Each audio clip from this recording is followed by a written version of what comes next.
Get our multiplayer lobby going.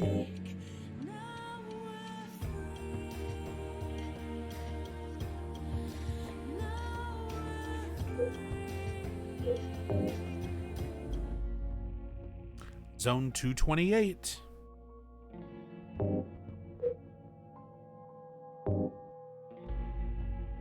Inching ever closer to the halfway mark.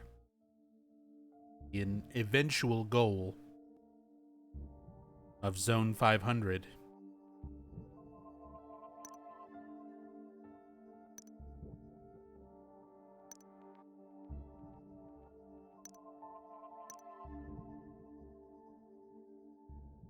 Almost halfway to hell.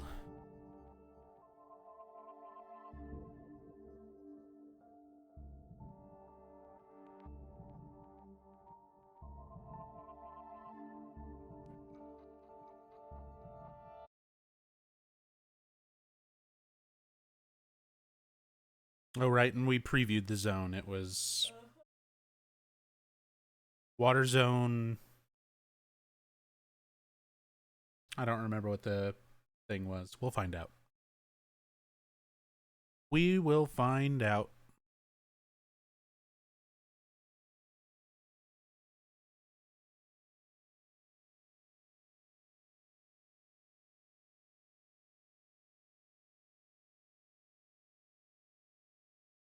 But I hope everybody's been having a good weekend. Taking it easy, chilling so far. Hey, Yami. Yep, it's Monday. It is Monday. Book of Mondays must resume.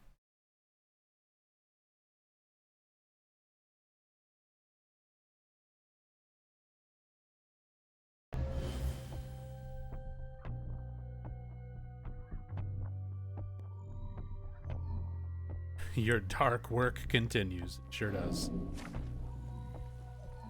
Oh, right. Tremors.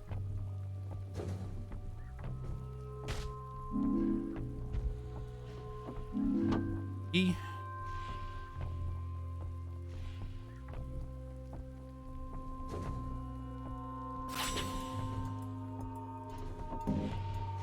First aid kit in there.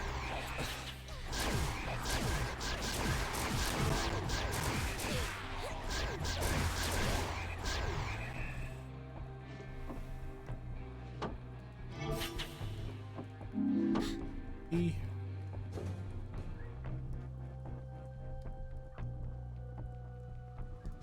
When are we doing Back for Blood again? Have things to teach you? Oh, I've been learning some stuff. I haven't been playing, but I have been watching Maxi. Oh, shit, that's a fucking Rorschach. I am not paying attention and already got fucked.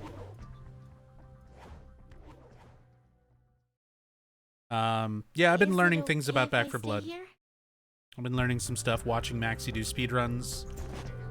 So there's some really interesting stuff about it. Things that you can skip. Ways to do things better.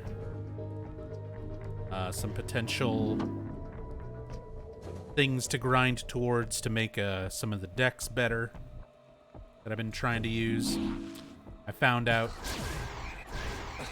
some of the questions we were asking last time, such as are explosions damage affected by weak points? In which case, yes. Yes, they are. Weak point damage stacks with explosive damage. So there's a lot of interesting stuff.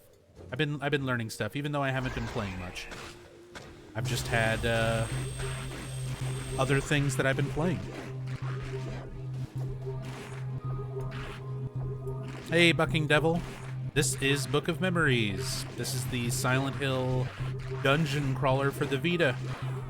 And I would say objectively worst fucking game in the entire series. It was made by WayForward.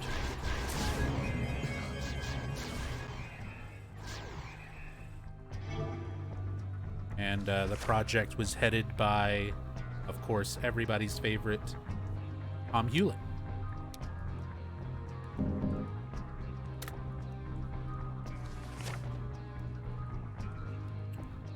You like Way Forward? What a bummer. Yeah, Way Forward usually makes much better quality games. And that's why, honestly, it's kind of confusing that this game is as bad as it is. Because, like, between stuff like Shantae and Bloodstained, the people who made this game are definitely capable of doing better.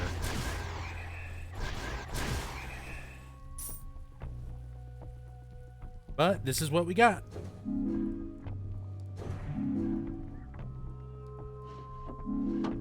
And this game essentially has a story, quote-unquote story, that ends after 21 zones. Essentially 21 levels. But then you can keep playing after the 21st level, and it just procedurally generates floor after floor after floor after floor. And I used to think there was no end to it. My god, heal, stupid. Like mashing the fucking backpack. God, I hate the needlers. I used to think it just would procedurally generate zones indefinitely, and eventually found out it actually does have a final zone. The 500th zone is the last one that it will generate. So I started a project a few years ago called Book of Mondays, where every Monday I would play the game and grind towards zone 500.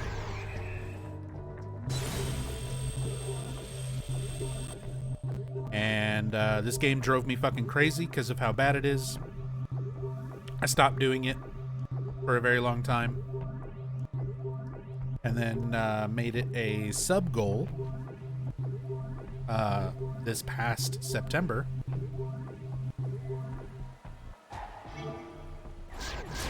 That if we hit a certain level of subscribers, that I would play it again. Maybe we should split up. I see you. Walking around in that poison trap. But, I set it as a subscriber goal. Here's, Howard. Take your time. There's plenty of it. That if we hit our sub goal back in September, that I would start playing this on Mondays again.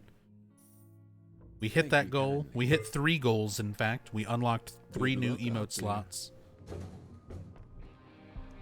And so, Book of Mondays is now back on the menu.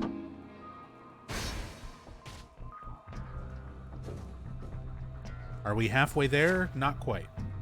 We are on zone 228 out of 500. Well, I am. Ooh, artifact room. Rachel is considerably further through this.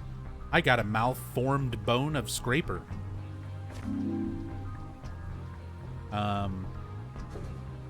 But yeah, Rachel plays this just on her own time. She's insane.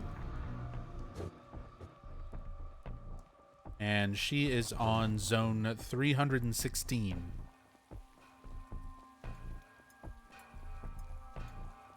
What'd you get? Stone of Maxwell. Okay.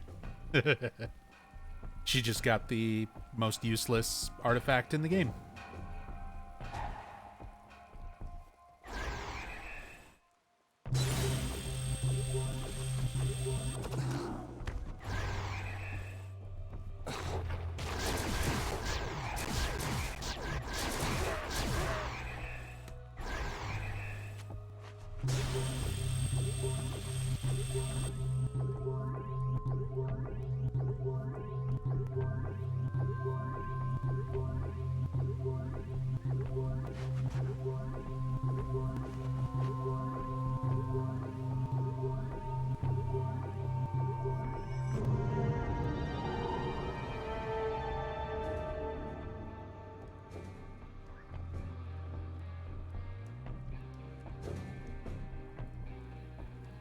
Useless weapon room.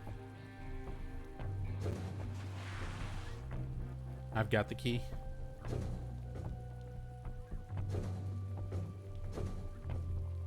This game really captures the ambience and suspense of Silent Hill. Yeah, it does. Sure does. I don't know. I can't even be sarcastic about this anymore. This game's a piece of shit. It is awful. It is awful.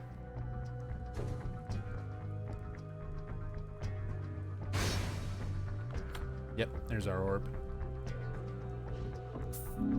And if you've never seen this game before and don't know how it works, essentially we go through a zone.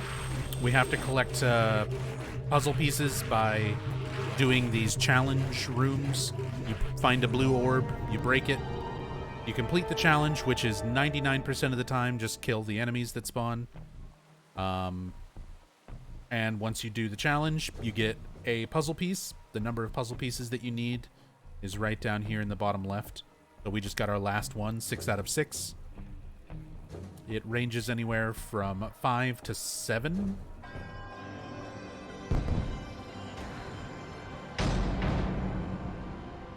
Usually coinciding with how big the map itself is. The puzzles themselves are completely stupid and like incredibly simple because they're procedurally generated, just like the zones themselves. Oh, fuck. Not the worst, I guess. So it's usually just like put things in order from biggest to smallest or darkest to lightest or things like that. Very, very stupid, simple puzzles. You just go through, do the challenge orbs, get your puzzle pieces, go to the exit, solve the puzzle, and move on. And that's it. The formula pretty much never changes except for this. Every 3 zones, you're then treated to a Guardian Zone, where you fight a stupid boss. That's usually a Legend of Zelda reject.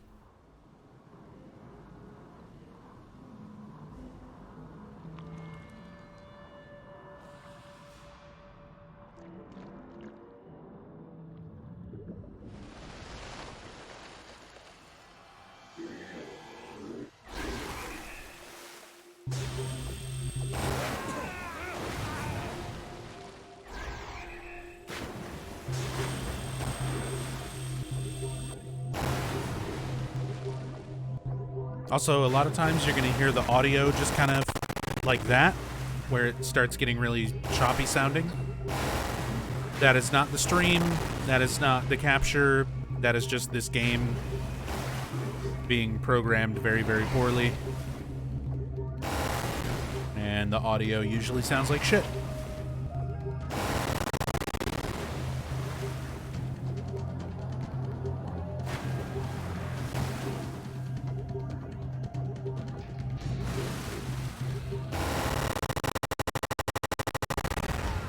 Oh shit, he fucking one-shot me.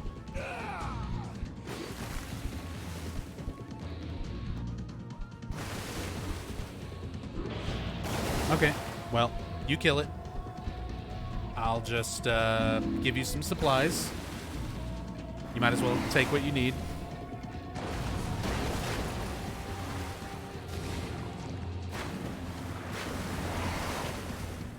Who am I playing as? I'm playing as HD Collection James Sunderland, but with a pyramid head helmet on my head.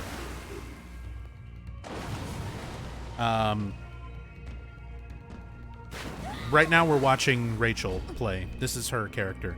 Normally, whenever you play this game, there's like, they made DLC where you can play as James and Heather. Outside of those 2 characters, it's just, you create your own character. GG.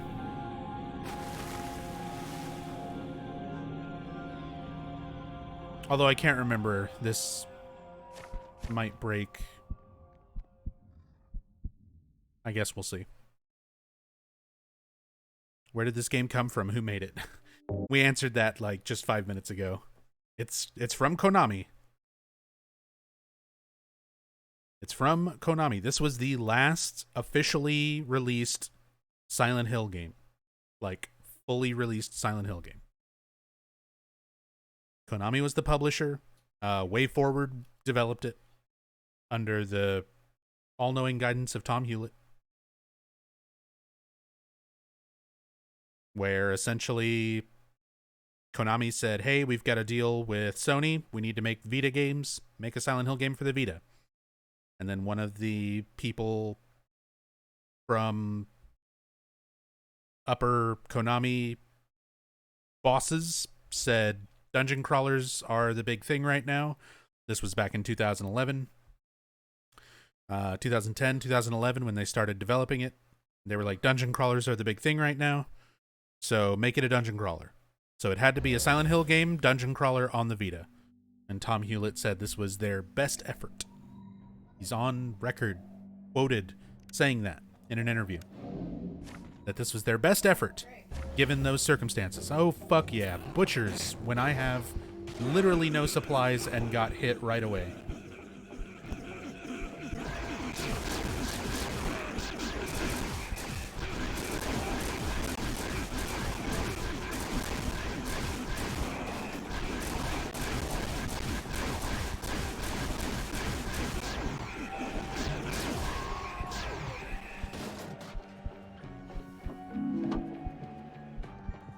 Thank you. Thank you. That's fine. We just need to find Howie. Hopefully right here. God damn it. Of course not. There was one key and I just used it to open up the fucking save room. Oops. I saved you some memory residue. I meant to save two. I accidentally brushed one.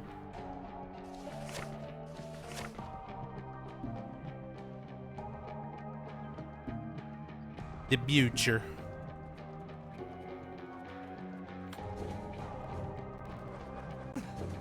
God. Oh.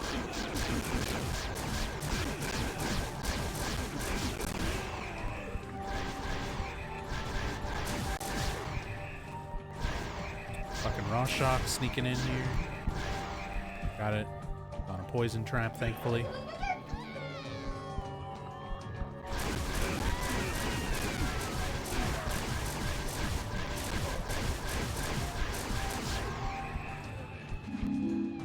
Shit. I survived. I'm dropping your stuff. Ah, fuck! Hate this game. I'm literally trying to drop shit and I accidentally use one because this game is bullshit.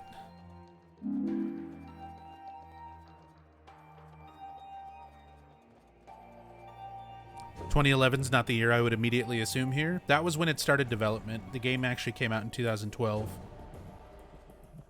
I said this was the last fully released official Silent Hill game that was not, you know, a playable teaser or a fan game.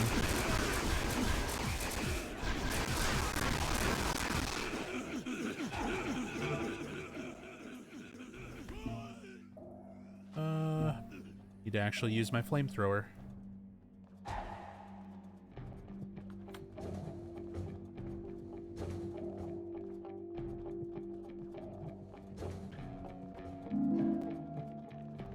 Yeah, I'm just leaving. I just need to get to him because I have nothing right now. There's butchers in every room.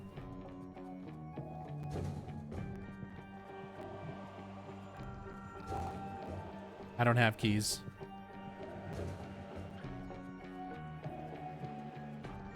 Oh, I know. I mean, I'm gonna have to backtrack through everything, but I've got no med kits, no wrenches. All my shit's about to break. I just have to try to run through.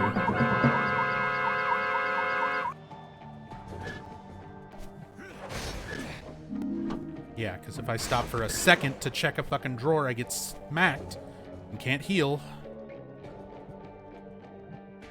Fuck's sake. Accidentally pick up this bullshit. No. Pick up flamethrower. Irimi, thank you for the 44 months, man. It smells like Monday. Yeah, it sure does. Yeah, it does.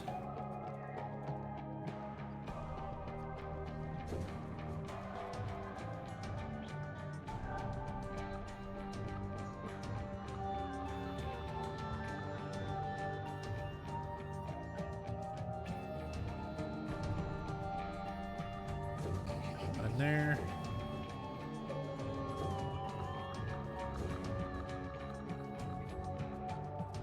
Hey, There's found plenty him. of it. Spend those memories wisely now.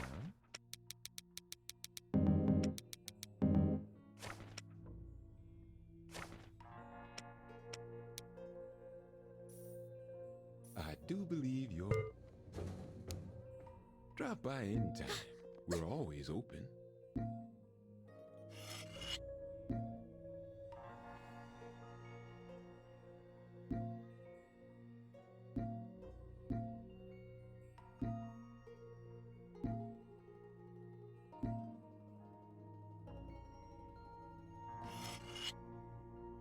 Take your time. I'll still be here. You look like hell, kid. Spend those memories wisely now. Now don't you waste that.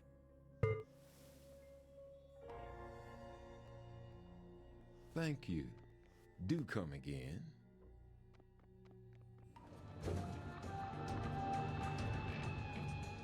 What kind of game is this? This is a dungeon crawler, Silent Hill-based dungeon crawler for the PlayStation Vita.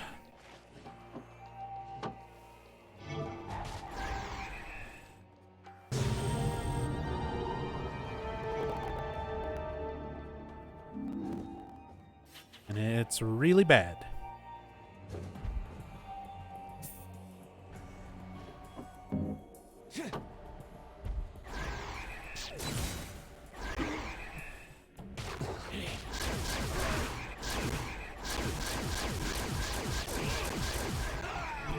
And I got one shot by a butcher in the challenge room.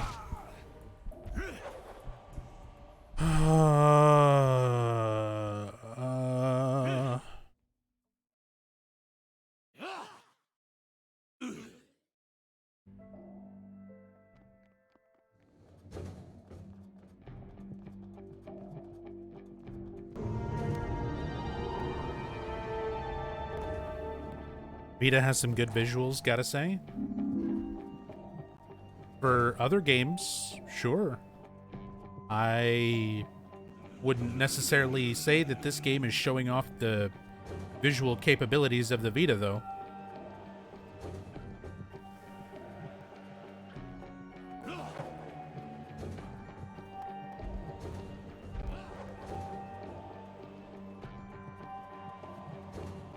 Because there is some, like, legitimately really good-looking games on the Vita.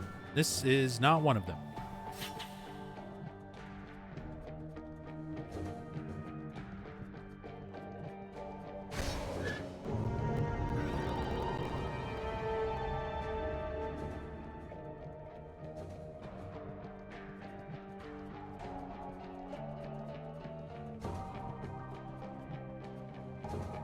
I'm just rebuying stuff, so don't worry about it.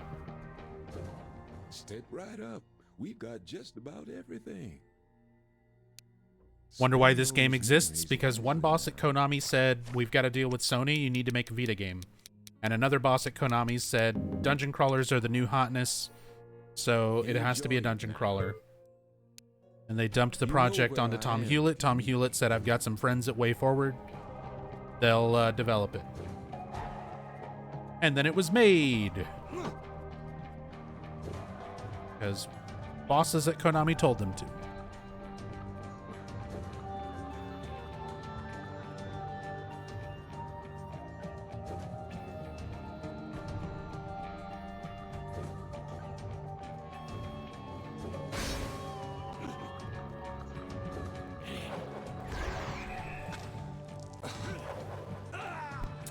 Son of a fucking...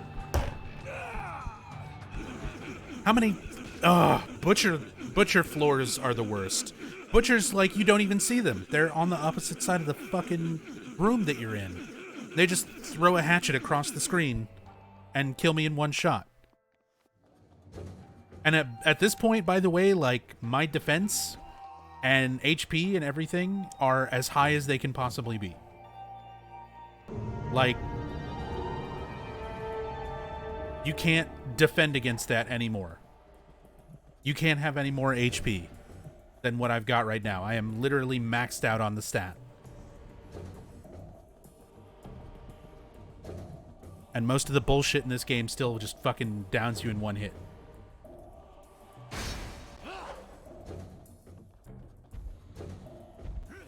Like, such a fucking awful dungeon crawler, awful RPG, awful Silent Hill game, awful Vita game. If you have a Vita, there's much better Silent Hill games that you could play.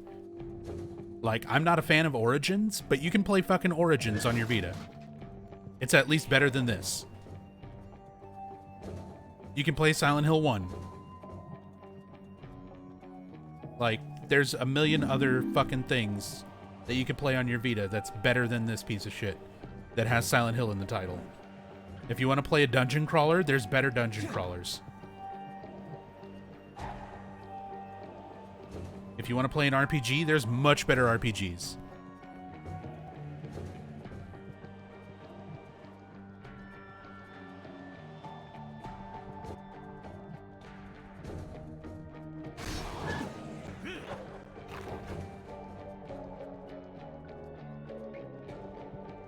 And that's a locked door.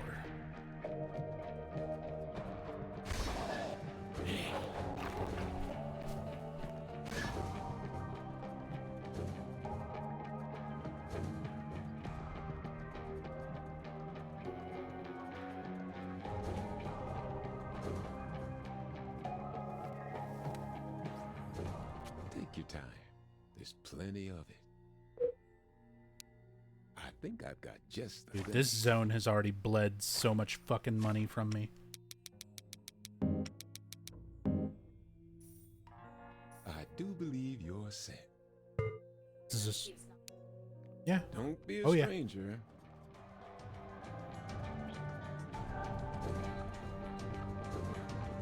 Kind of hurts me inside to hear you this upset. You sure you don't want to pass and play a better game? It is literally my job to play this game. People paid me my October paycheck to start playing this game again.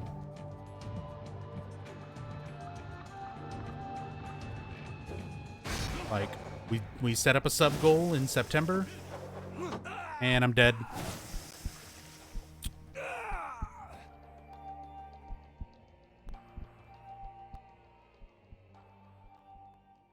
But yeah, the next sub goal to stop playing this, by the way, is 600 subscribers. And I'm barely over 200 right now.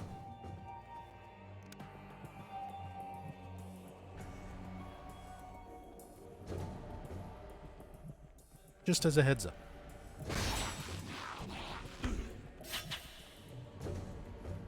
So if someone wants me to really stop playing it, you can gift to, 400 subs. But yeah, I wanted to unlock some emote slots and stuff for the channel, which we did hit back in September. We unlocked 3 more emote slots because we hit 400, 450, and then 500 subscribers.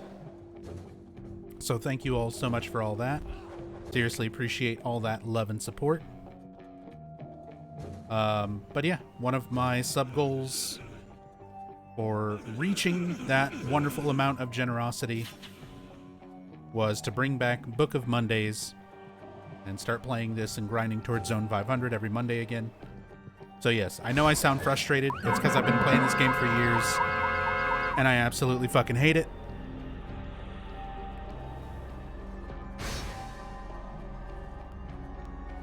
And I've been having to explain as people show up who are new, who've never seen it before.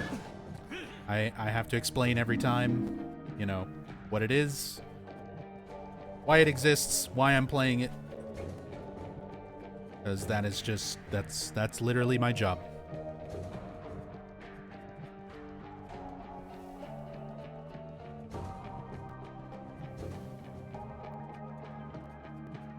Bucking Devil, So what can I do for you? thank you so much for the resub.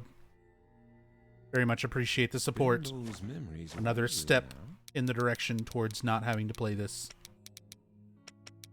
And helping me do this Thank you and kindly. pay my bills. By being able to stream for a Thanks for living. your Probably. business. I've died like 4 fucking times, so there's piles of my shit all over this motherfucker. I don't care anymore. Just pick it up, use it. I don't care. I don't give a shit. I'm not paying attention anymore. I'm just trying to get my shit and get through this horrible fucking zone. The butcher bullshit. Okay. I haven't even found the damn exit.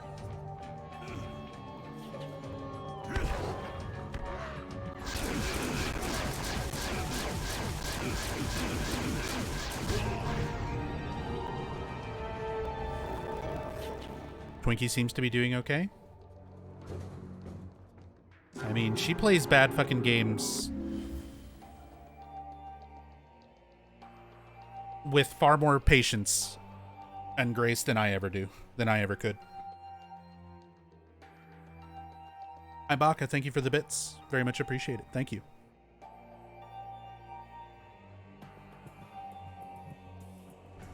She's also not, like, on Discord or in the microphone. She's not, you don't hear her on stream unless she gets loud enough that my mic picks her up. She's just sitting on the bed behind me playing on the Vita.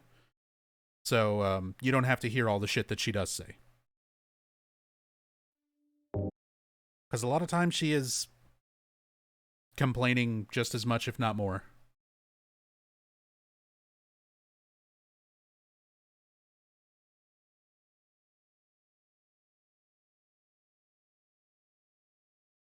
Vodka time? Oh, I've got my vodka right here. I'm working on finishing off some beer that I had with dinner. Some Kirin Ichiban. And then I've got my Good Day watermelon soju.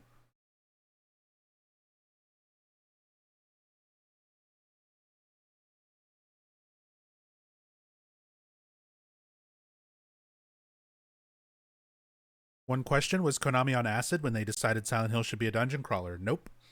They saw games like Binding of Isaac and stuff like that doing very, very well. And said, hey, dungeon crawlers are the new hotness. We should make a Silent Hill dungeon crawler.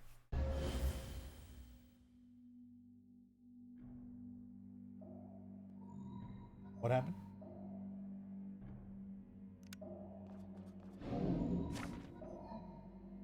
Bloodline creatures, don't care.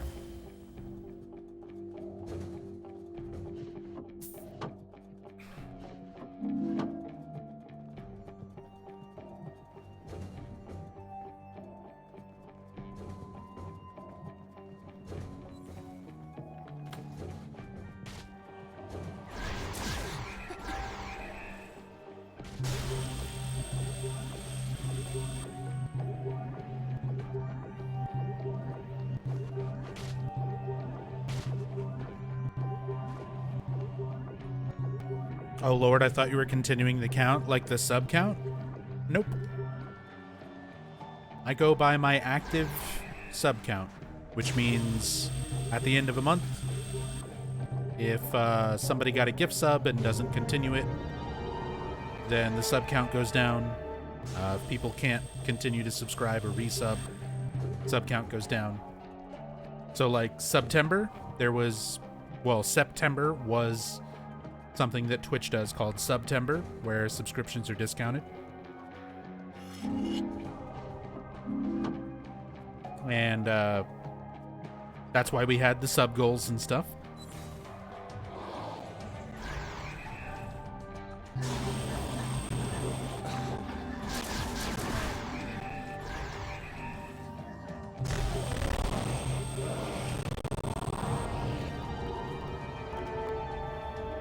But a lot of the subs that we got that month were gift subs. So after October, pretty much we got up to like 560, 570 subs or something. And like 300, a little over 300 of those subs were gift subs. So October, when all the gift subs expired, Things have been stressful. I've got a key if you want to. Do you want to talk about it? There you go. Not really. Back so soon? We're still understaffed. They brought in some new people. But yeah. So we're back down to like just a little bit over 200. So it's a long way to 600. We're probably, honestly, not going to hit that. Not anytime soon. So we'll be suffering every Monday for a while.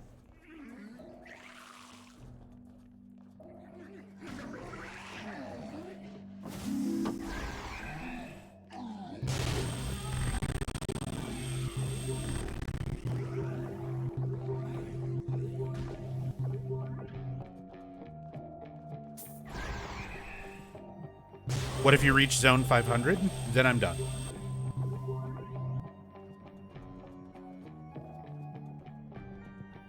I've already said when I hit zone 500, I'm just going to do a stream where I put the camera on. I'll put a webcam on or whatever. And, yeah, I've got 3 right now. But yeah, if I hit zone 500, I'm going to put a cam on and let everybody watch me destroy my copy of the game.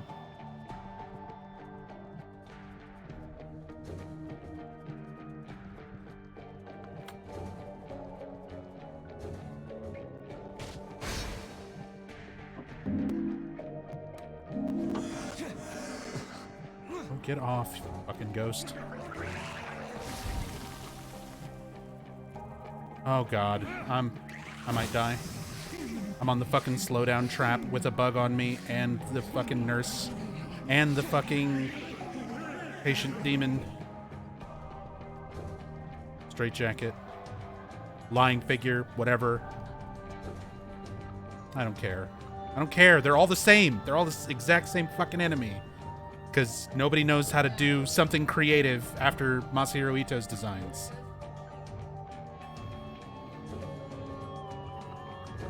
Over there splitting hairs about monster designs that's just a copy of a copy of a copy of an Ito design. Because nobody after Ito was fucking 1/100th as creative as he was when it came to monster design. Let's just do nurses again. Let's just do straitjackets again.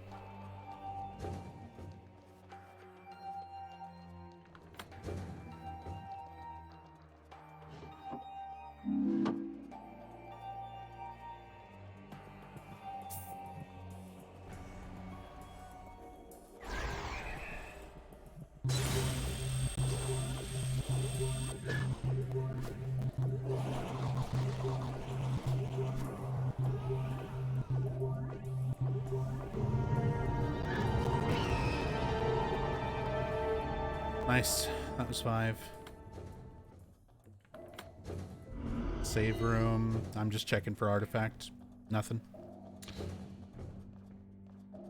Nothing. Just go to the exit.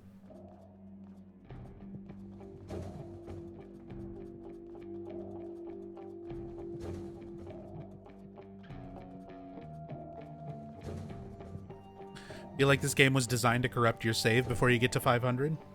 Honestly, that's one of the things that I'm kind of fucking terrified about. Because, like, in order to stream this, Straight to business, I see. there's no video out option on the Vita It's good to be well the way that there was for the PSP. Like, PSP actually had video out. Thank So you could put, kindly. you could run cables out of the PSP and Thanks for capture your it directly. business. The Vita doesn't have them. So the only way to capture off of a Vita is to do it via USB with some software, which looks like shit. Like, actually looks like shit. It's like 5 FPS and really awful quality. You have somebody modify your Vita, like the actual hardware itself, to put in an HDMI port, an HDMI out port, which is like basically twice the cost of the Vita itself for that one mod. Or you can do what I do, which is to play it on the PSTV. PSTV is basically a little console version of the Vita.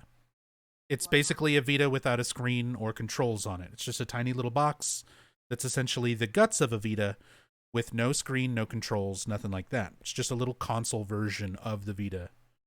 So the PSTV is by default not able to play Silent Hill Book of Memories.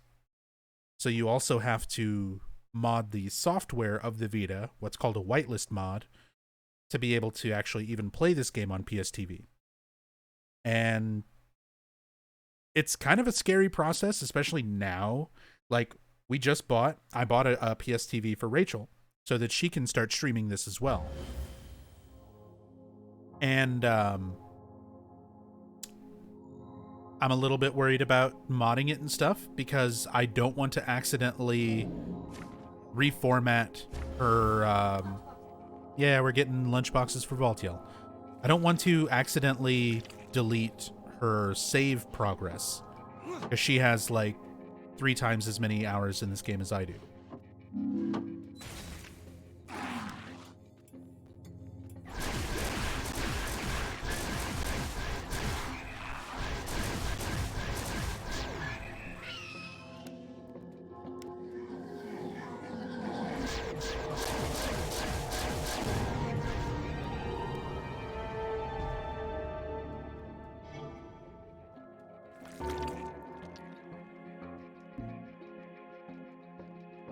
Never heard of PSTV? That's okay. Most people haven't. Hell, most of the time when I'm talking about the Vita, people haven't actually... They don't know what the Vita is. A lot of times people think the other Sony handheld, the PSP, the successful one.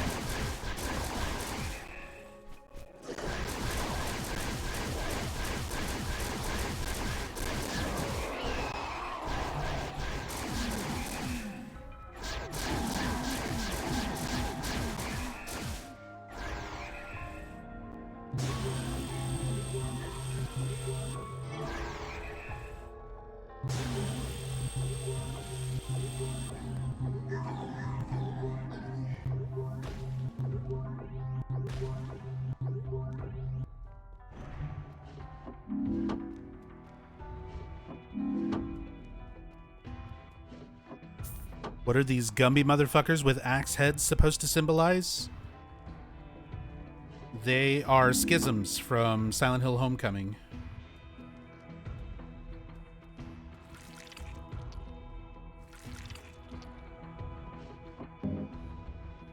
And they can symbolize Alex Shepard's dick for all I care.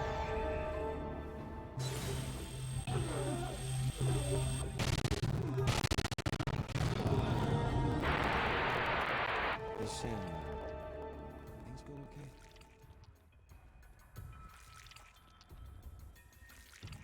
Artifact room. Oil lighter.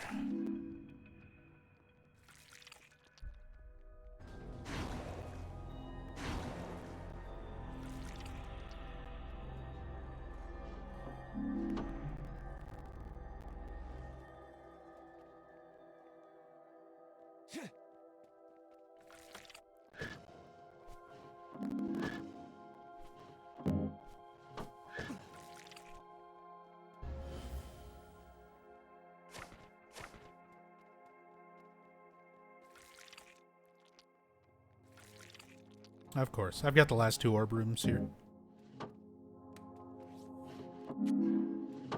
Oil lighter.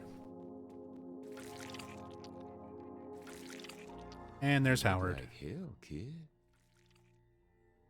See you I'm again. actually stocked. Surprisingly.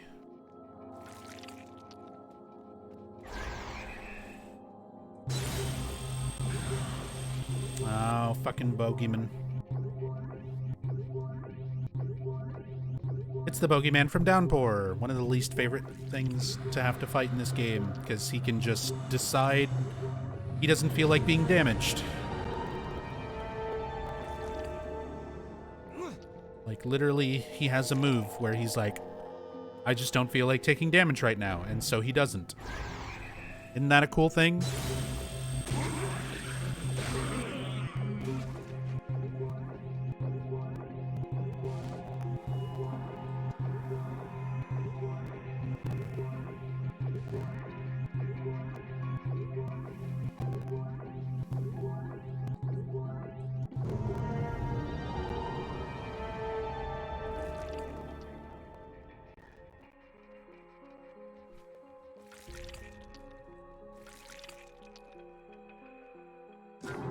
My candle, Valtiel.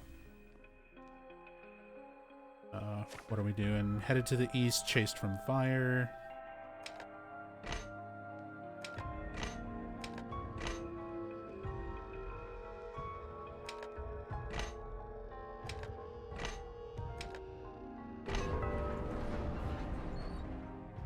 Why do you have a flashlight if you can see everything? The flashlight highlights which like drawers and things have items in them. It highlights them red. It's hard to tell on this map because this is a blood zone where everything's fucking red because wonderful game design. Sell them.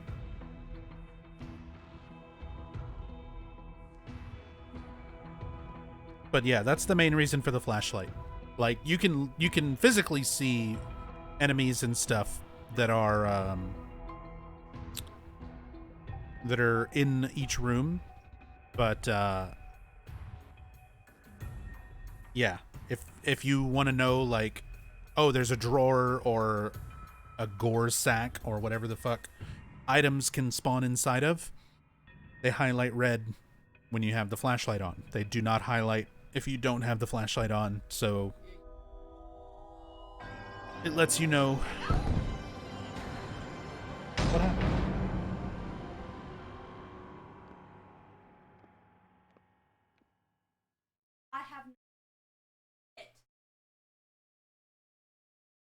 I forgot that that was even a thing. I was just standing by the door.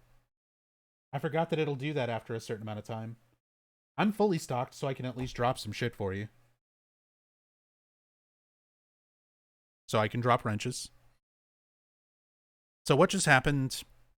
Rachel's flipping out behind me because more wonderful game design. I was just standing by the door. I had solved the puzzle and I was just waiting. And the thing is, if you're the host of the game, which I made the lobby, the game will just force you out of the zone after a certain amount of time. If I stay near the door. I forgot about that because usually I'm not even the one doing the puzzles. Usually Rachel winds up being the one doing that before I get there. God damn it. Why does that...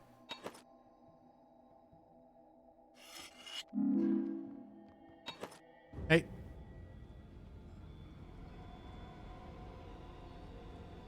I was just gonna give you med kits and stuff too. Anyway, so Rachel was trying to restock her items at Howard's shop, and because I was standing near the door, she got pulled to the end of the zone, and we moved on to this boss fight. One of the worst bosses that we can deal with without having all of her stuff restocked.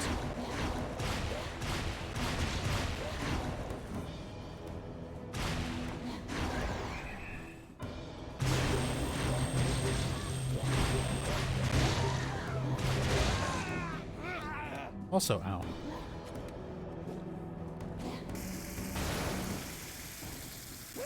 Fuck. We need to stay together.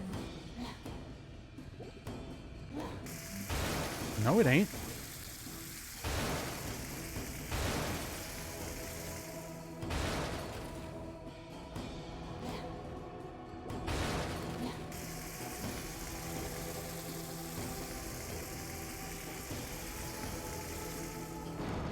What are Rachel's cosmetics? She's the bookworm in the black and white dress.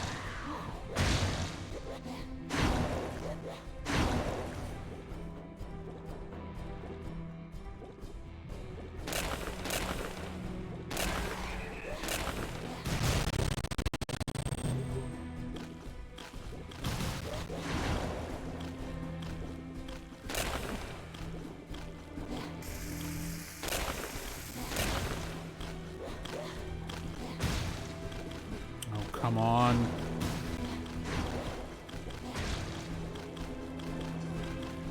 So this boss is extra bullshit. We need it. We need the AI to fucking basically play nice. Like, we can't injure the boss in this phase. We have to lure these little enemies over to where the arms come down and get it to blow them up.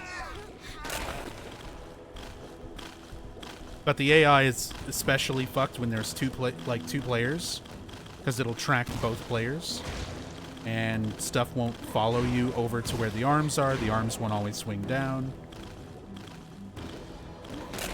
And if you try to just like stick together like we just were, you can pin each other against the boss and get fucking damaged.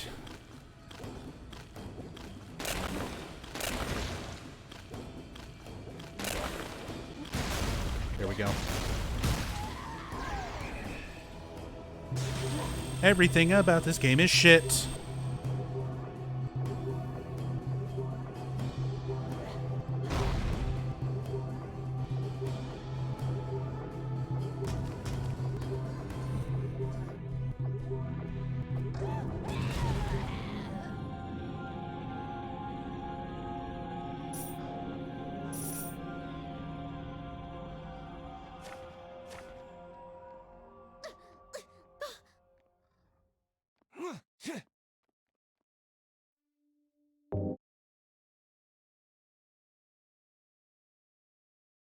Ugh, more fucking blood.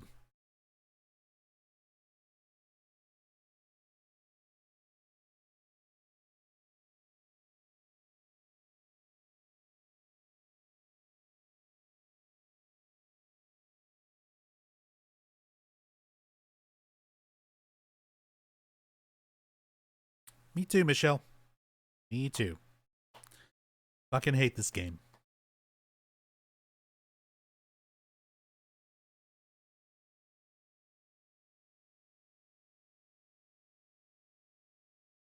But hey, I was able to, like, pay my bills and start getting back on my feet after moving out here to Georgia with basically, like, none of my possessions.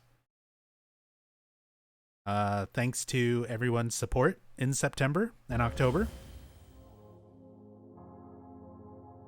I should have my computer set up in the next couple of days.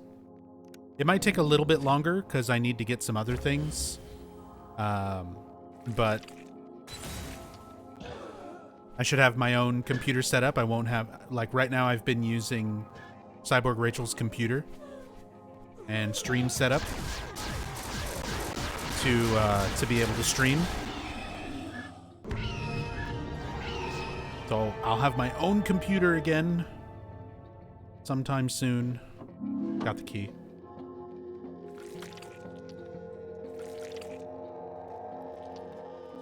So slowly but surely it's all coming together. As I know I sound frustrated, it's because I hate this game.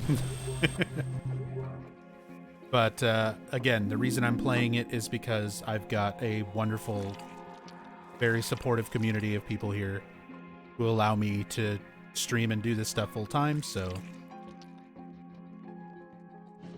honestly, I'm very, very lucky.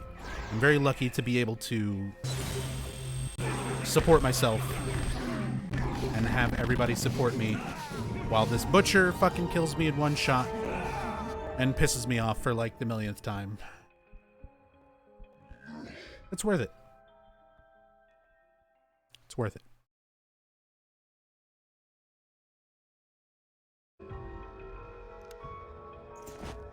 And it's entertaining. I fucking hate it. But people show up and watch this every Monday and show their love and support. So, you know,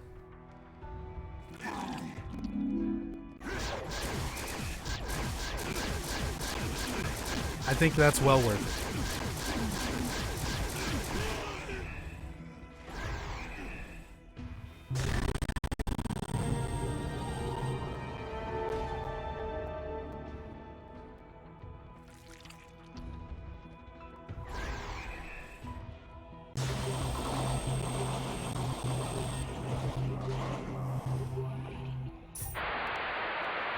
Shan, things going okay? What? Yeah. Why? Hey, Legate. Just haven't seemed like yourself lately.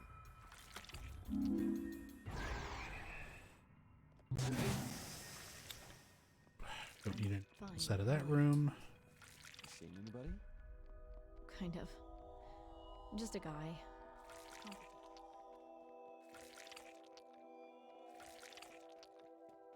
This is the only way you can tell if it's a new week. Yep. Book of Mondays. You ever get lost on what day it is? Just check in. See if I'm streaming this piece of shit.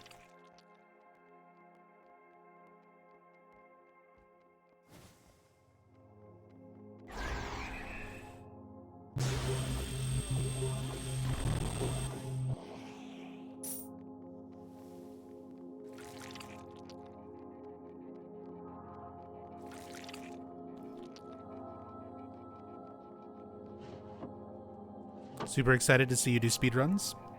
Yeah, I'll be doing some more Downpour speedruns this week. I might play some more Back for Blood. But, yeah, probably going to be a lot more Silent Hill streams and stuff this month. Because I was already getting pretty close with de-rusting Silent Hill Downpour to start speedrunning again. Oh, fuck, I need that. Give me that wand. Give me that wand. Pick it up, pick it up. Touch controls. Fucking shitty, awful cock. Ugh. Feel free to have a look around. Spend those memories wisely now.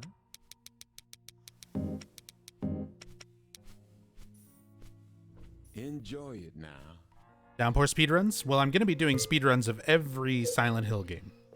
Because I already speedrun pretty much every Silent Hill game, except for this one and PT. But I kind of dropped off from speedrunning Something I can do. and streaming and stuff in general for a long time. So it's been years since I like actively kept up with speedrunning the games. Pleasure. And I'm going back and learning them based on how much they have changed since I last ran them. I got it. It's a boost room.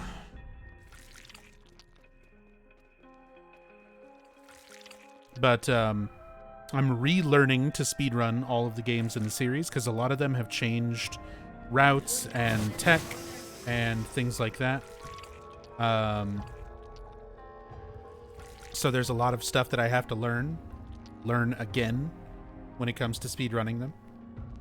And I'm doing them in order of what has changed the least. Like, which ones can I still run based on how I remember to run them? And which ones do I need to learn a whole lot of new stuff to be able to run again? And Silent Hill Downpour is basically exactly the same. Like, as a speedrun, it has not really changed at all. The only thing that's really different about it is people run it on faster hardware now. People run it on Xbox Series X to save time on loading screens and stuff like that. Which is not an option for me right now, but eventually will be. And I can still cut my time down by quite a lot, even just playing on an Xbox One. So I'll be brushing up on Downpour until I get a new PB. Once I get a new personal best in Downpour, I'll switch off and I think do Silent Hill Shattered Memories. Shattered Memories has also not changed pretty much at all as far as routing and stuff goes. So it'll be pretty much the same as when I used to run it. I just need to de-rust and remember it again.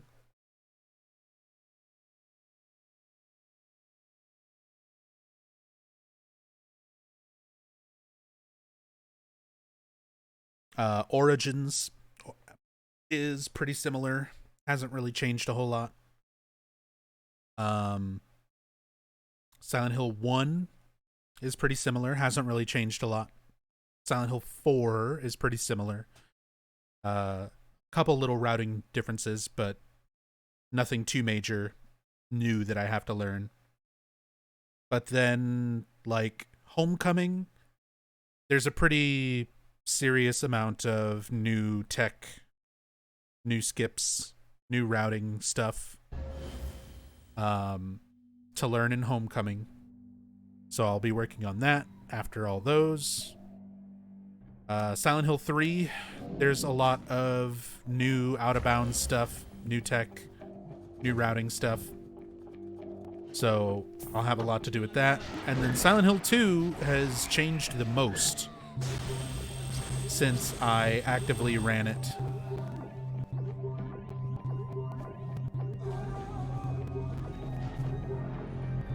Silent Hill 2, there's a ton of new things. There is RNG manipulation, which completely changes the actual route of the game. Because essentially, from the very beginning, you manipulate RNG so that you will know what the solutions... Hey, Rorschach one-shot me. I love this game. So... you manipulate the RNG in Silent Hill 2 from the title screen, like when you very first start a new run. And once you know the puzzle solutions, because of the RNG manipulation, you don't have to go look at all of the puzzle solutions. Like, you don't have to go and find a lot of the stuff that you had to find before. So, like, in an old run, you didn't have RNG manip. You'd have to go look at, like, the typewriter in Brookhaven in order to see what the number to get Joseph's box open was. But if you RNG manip, you already know what that number is by the time you get to Brookhaven. So you don't go in. So the route changes. The RNG manip is like a completely new thing. And when I was running Silent Hill 2, I was still using tank controls. And directional controls are faster overall. So I've got to learn a new control scheme. I've got to learn new tech with the RNG manip. And I've got to learn the new route because of the RNG manipulation. So Silent Hill 2 has like the most new things that I have to learn.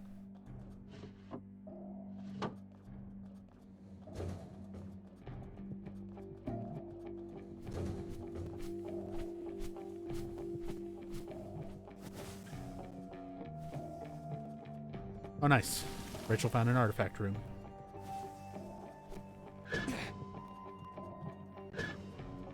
Artifact rooms are basically like money lottery for us. We're just hoping for artifacts that we can sell.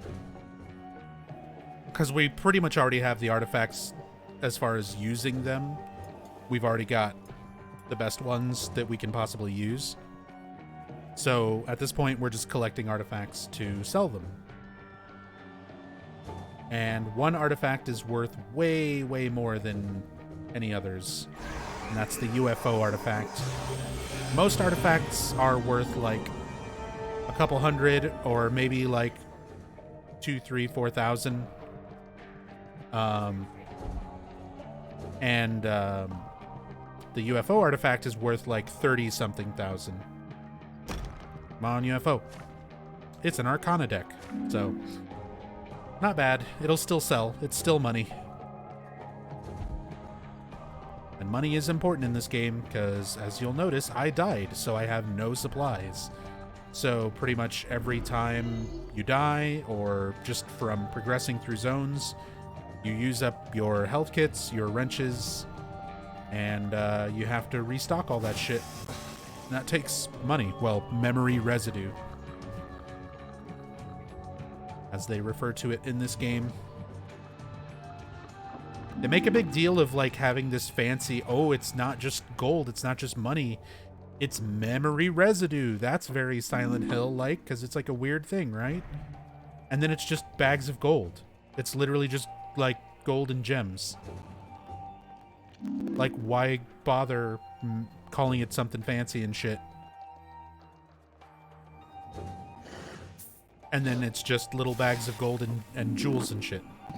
It's just normal treasure. It's Diablo 2 gold. So why bother? Why even call it memory residue if you're not going to make it something unique?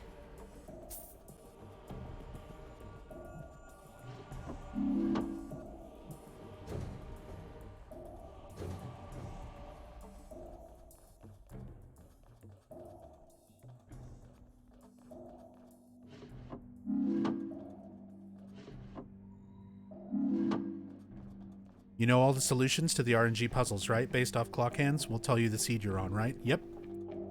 Is exactly how that works, Legate, with Silent Hill 2's RNG manipulation. Because eventually, like, it'll take some practice while I get used to, actually doing the RNG manipulation.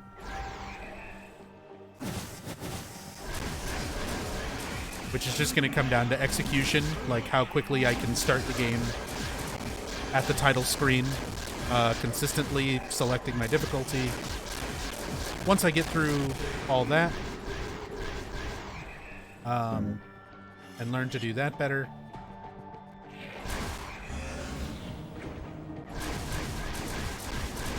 I'll basically narrow down a small group of frames to know which puzzle seed I'm on. And based on the first RNG puzzle, which is where the clock hands starting position is, in the Blue Creek Apartments at the very beginning of Silent Hill 2, once I see the clock hands, I can tell what seed I'm on.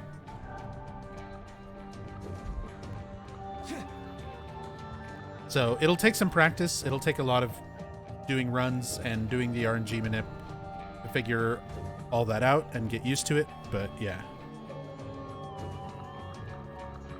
Once I get used to it, that's how a lot of runs are going to go.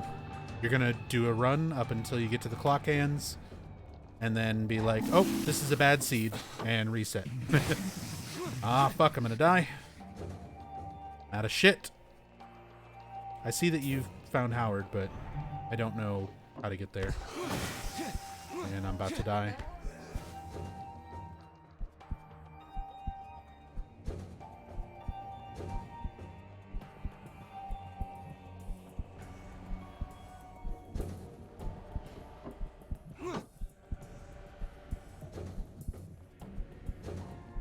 Step right up. We've got just about everything.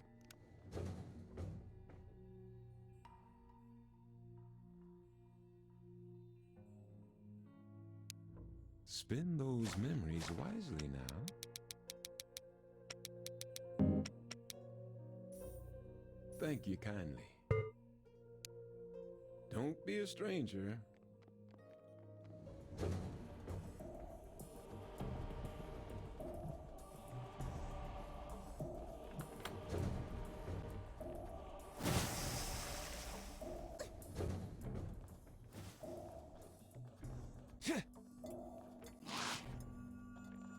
Yeah, with PT, pretty common misconception. But like, the game that was being made was Silent Hills. Just Silent Hill, but plural. Silent Hills. PT stood for playable teaser. And that's exactly what it was. It was not a demo. It was not a little preview of what the final game would have been. It was just a playable teaser. Kojima made a puzzle. And if you solve the puzzle, you get to watch the trailer. It was a playable teaser. Neither do I. But we do have all the other orb rooms.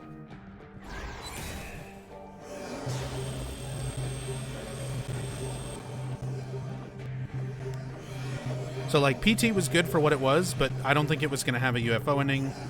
I don't think it was meant to be any more involved than just solve this puzzle, watch the trailer, hey look, a new Silent Hill game. And whatever the actual Silent Hills would have been, I don't think it would have been anything like PT. It probably wouldn't have even been first person. Because you wouldn't go through the whole trouble of hiring Norman Reedus, a recognizable celebrity, to be the mocap for your main character, and then have the game be first person. Like, you wouldn't go through all that effort.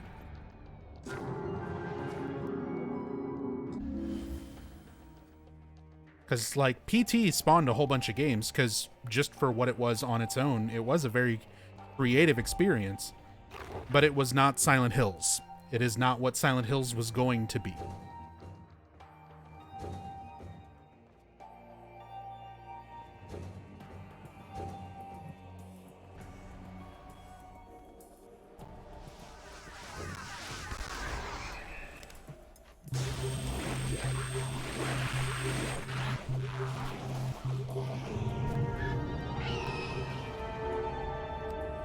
People were more excited for a Kojima game than a Silent Hill game.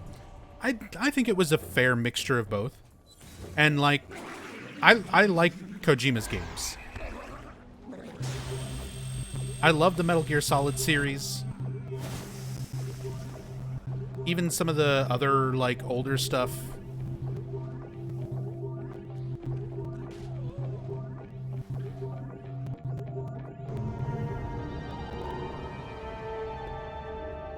I like Kojima's work.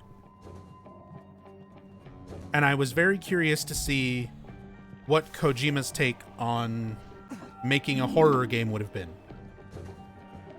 I don't think it would have been Silent Hill the way that Silent Hill fans want a Silent Hill game. I don't think it would have been anything like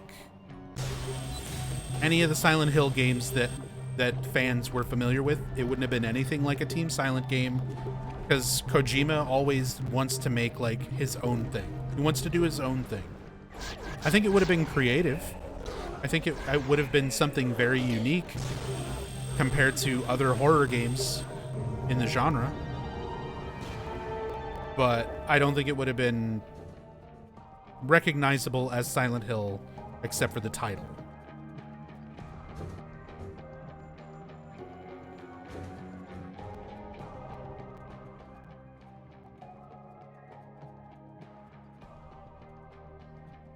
I did find the key.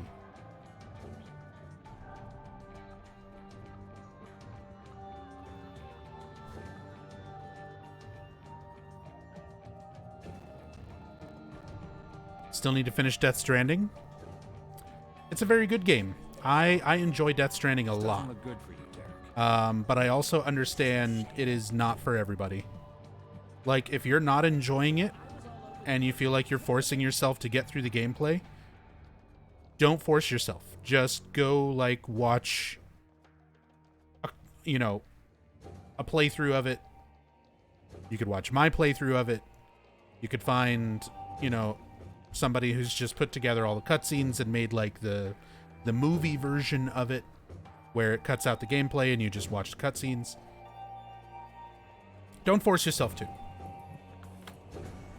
because it is a very different kind of game that definitely is not for everyone.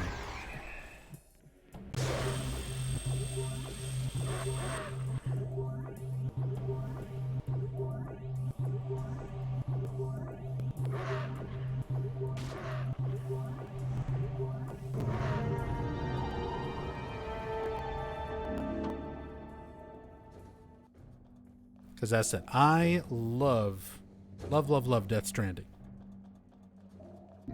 But I 100% understand a lot of people who played it and they're like, I played it for 20 hours, all I'm doing is walking, fuck this.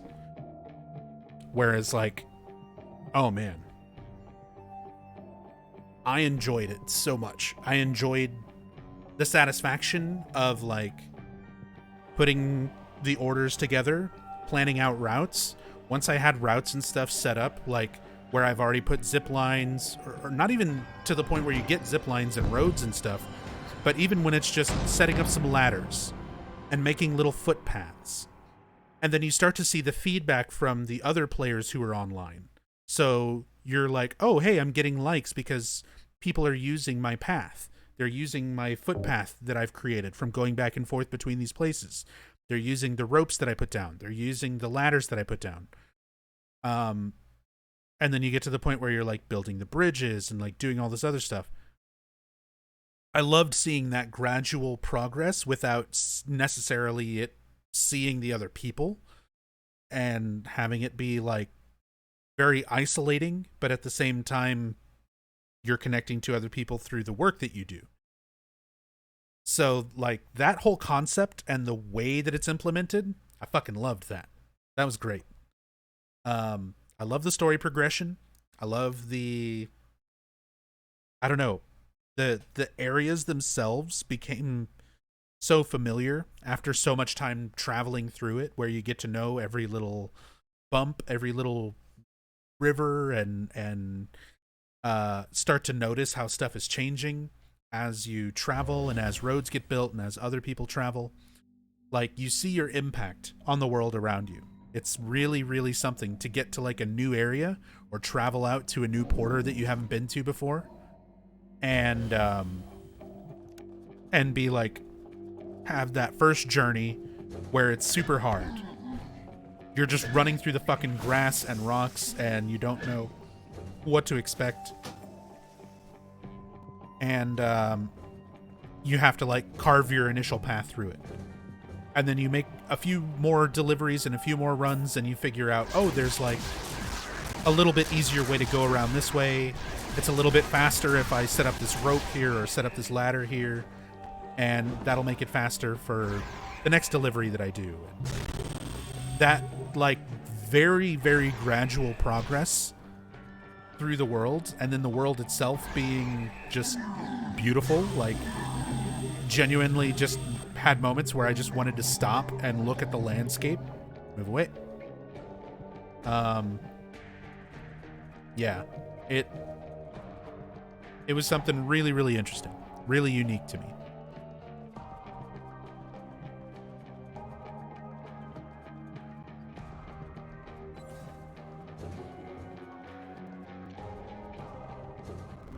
But for people who are more used to like Metal Gear Solid, who've only played Metal Gear Solid and then went into Death Stranding thinking, I'm going to be playing a Kojima game like Metal Gear Solid. For people who were wanting more action and, you know, more instant gratification, you know, they're like, I played the game for 10 minutes. All you do is fucking walk. You know, I played the game for 10 hours. And I'm just fucking walking shit around. I finally got a motorcycle and I tried to go fast and it immediately crashed and blew up. Because, you know, they tried to drive off a mountain and do something quickly instead of taking their time and being patient. I can understand the people who play the games like that and really just wanted that instant gratification and didn't get it. Not liking that game at all.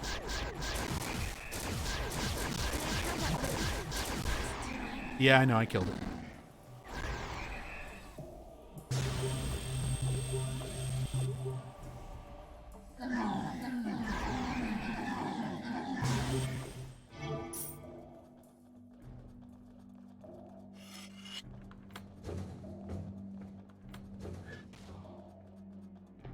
But plain and simple, It's the kind of game that if you have a lot of patience, you'll enjoy it. And if you don't have a lot of patience when it comes to playing video games and you want more instant gratification from your games, you're not going to enjoy it. Nothing at all wrong with that. Haven't played Death Stranding? Are you saying it does not play like MGS? If not, what kind of game is it? Yeah, it's a Strand type game. It's a walking simulator in the most literal sense of that. But there's lots and lots of other stuff happening too. But the main thing that you're doing is taking stuff from one place to another.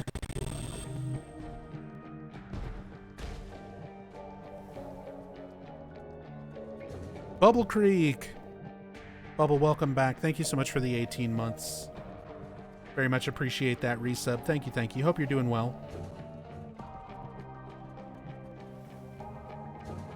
But yeah, there's not really a whole lot else that I can compare Death Stranding to and be like, oh, it's like this game. Oh, it's like that game. It's very unique. It's a very unique experience. Are you happy? What's that supposed to Back mean? so soon? You just haven't been yourself lately. Mothers notice these things. It's just work, Mom. Things have been stressful. Do you want to talk about it? Not really. We're still understaffed. Might give it a go once you have your new Feel PC. free to Help have a out, look but around. It's the busy season, so It's good to be Well, well supplied. And the PC version is surprisingly well optimized. at this rate, I was surprised at how well it ran. Thank you I've been kindly. having trouble sleeping. It's Until next never time. mind.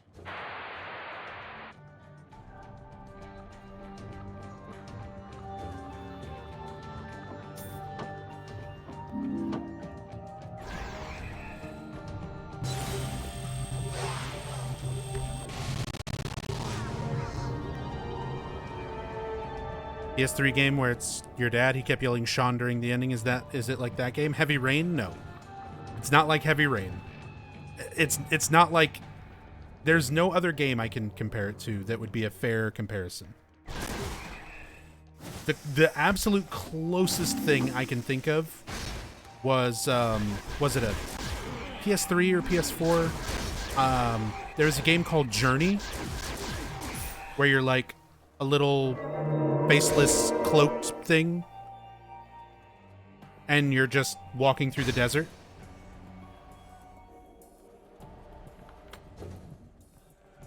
Yo, Michelle with the big 10 gift subs going out to the community. Thank you so much. That is huge. Oh,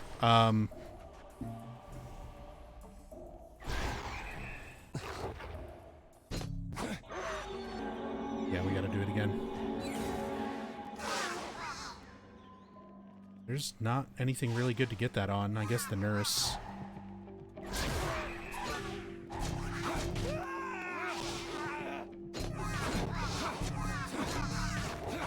Got it. Michelle, thank you so much for the 10 gift subs. It's super, super kind of you. Thank you so much. And yeah, fuck Book of Memories. 100% agree. Fuck this stupid game.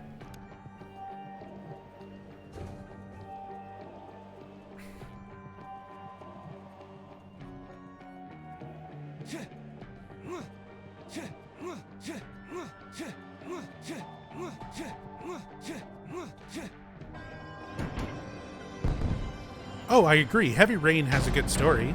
It's worth watching or playing, but it is not Death Stranding. It's nothing like Death Stranding.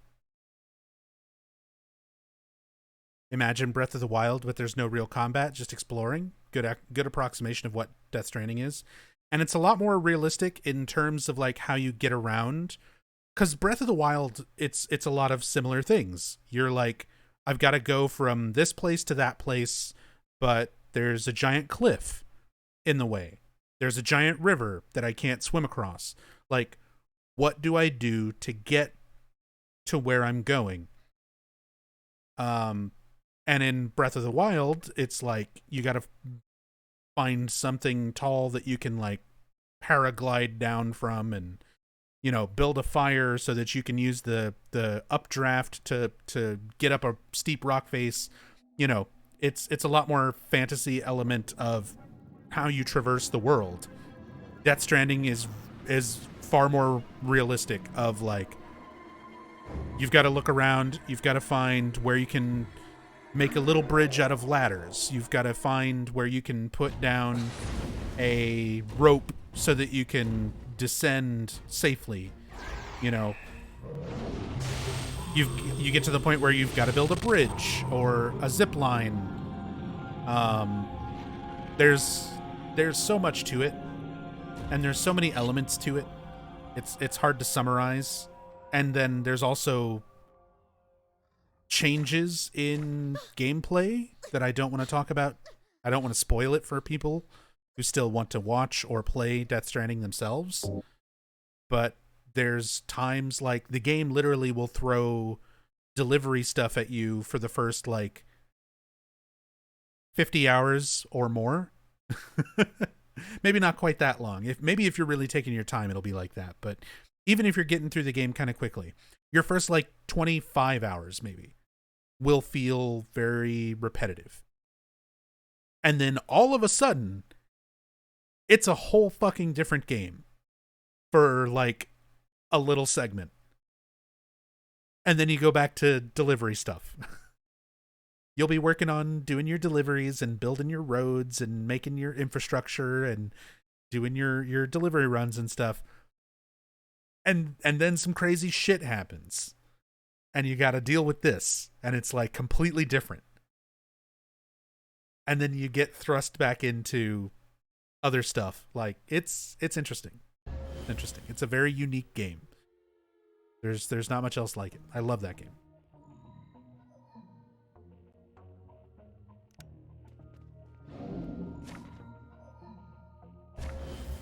Yeah. Lots of aligned creature ones.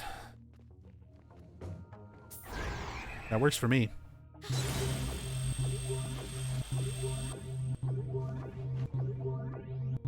Oh, nice, Crimson. You got the actual, like, BB Collector's Edition thing.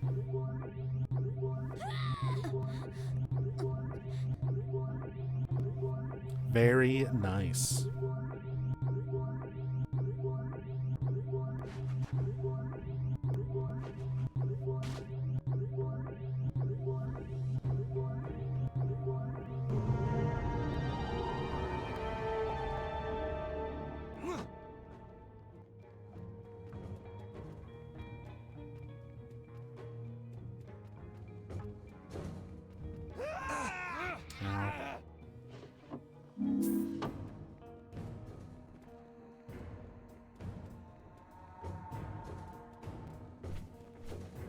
Butcher in this room.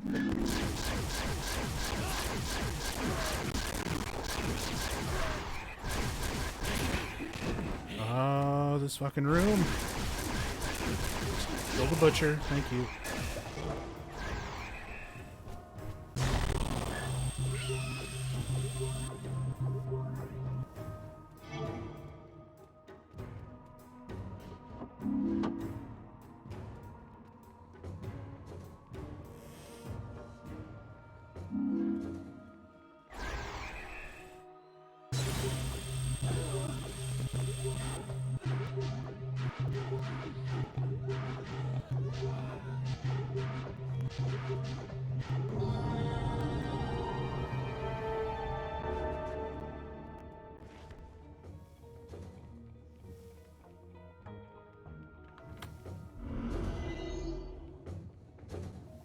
Hey, what's up, Deus Ex?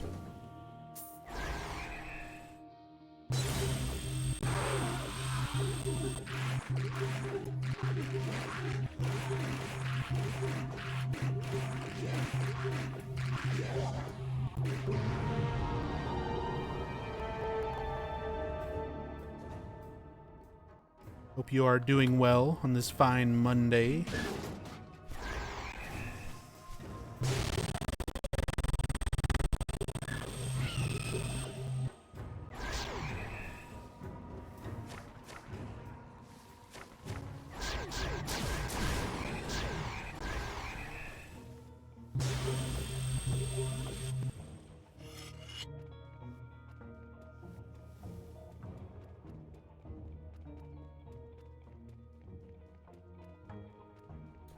do, do, do.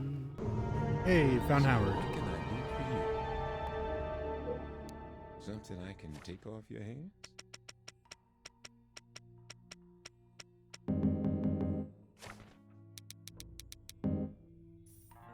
It's a deal. I think I've got just the thing. Man, all this talk about Death Stranding really makes me wish I was playing Death Stranding and not this. See you again. Phew. Yes, I know.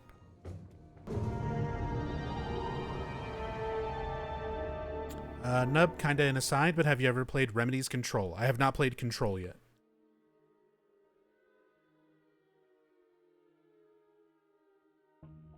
I've heard a lot of good things, but I don't trust people anymore. Because I also heard a lot of good things about Visage and Tormented Souls. And I wound up ultimately not really enjoying either of those.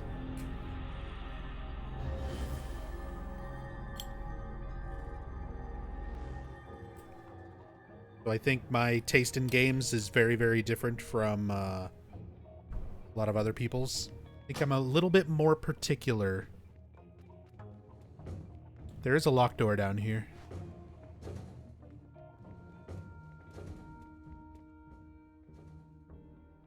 But yeah, I think I'm a lot more particular about games and stuff.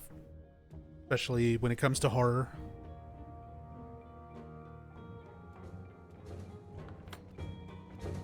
Even though I know Control's not necessarily horror, it has some, like, horror elements and stuff to it. Supply room, 2 tools, 2 wrenches, and a med kit. Okay.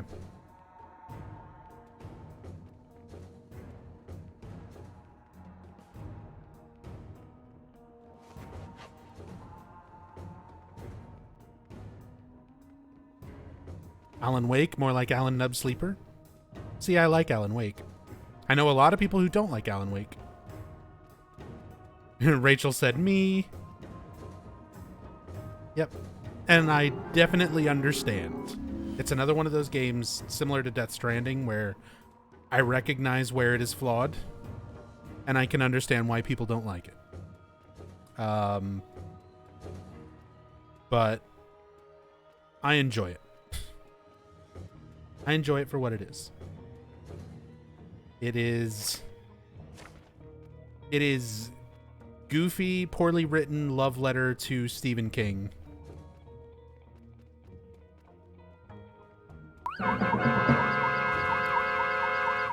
And for that, I enjoy it. It's not the best story in the world. It's definitely not the best gameplay in the world. But I think it's capable enough. And just, I don't know, generally enjoyable for me.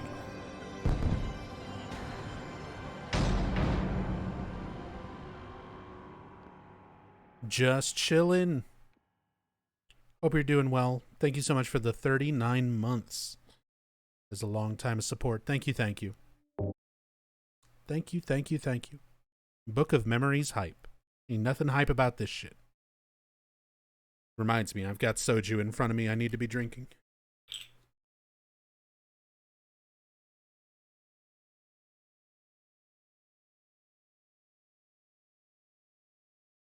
Ugh. Watermelon soju. Hadn't heard of Alan Wake until Otts streamed the remake, and that was an experience. I still have not played the remake. Remaster. Should use proper terms here. Remake and remaster are very different things. But I have not played the remaster yet. And I will say this about Alan Wake, as much as I enjoy it, I hated the fucking American Nightmare DLC stuff.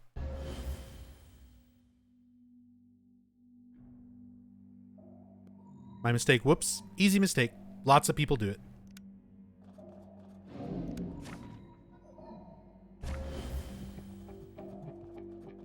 A remake is when you completely make a game again from the ground up.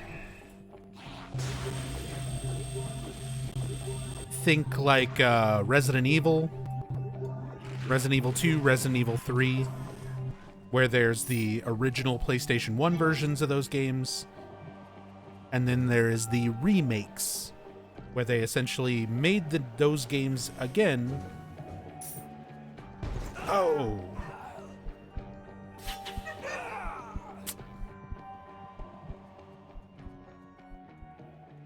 I was not paying attention. And then remasters, which are taking an existing game and assets and making those assets better. Upscaled, up-resed, whatever. But it's still using what was there. So that's like Shadow of the Colossus, things like that. Where it's still the original game, but usually upscaled, made for newer consoles, things like that.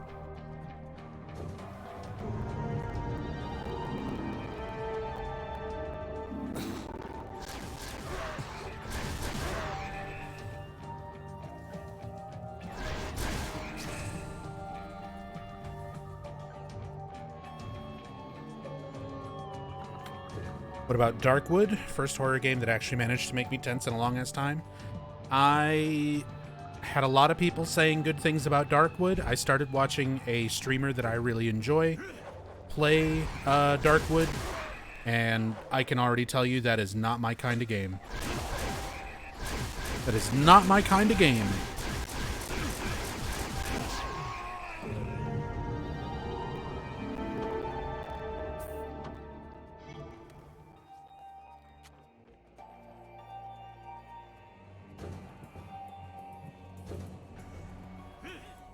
So many butchers. Oh,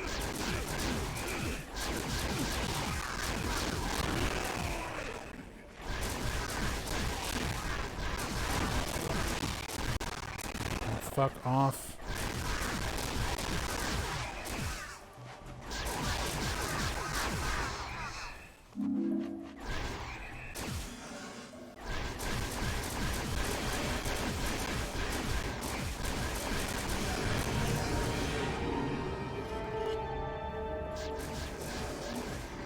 Hey, Millie.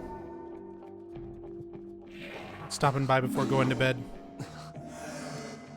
All good. Always appreciate you. Even just dropping by to say hi.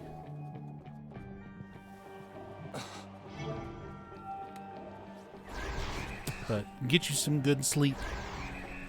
Hope you have a good night.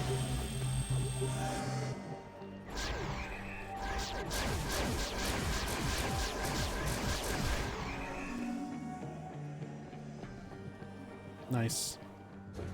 And I just found Howard. There's plenty of it. I think I've got just the thing.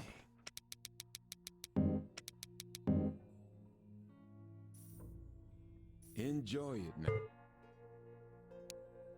See you again.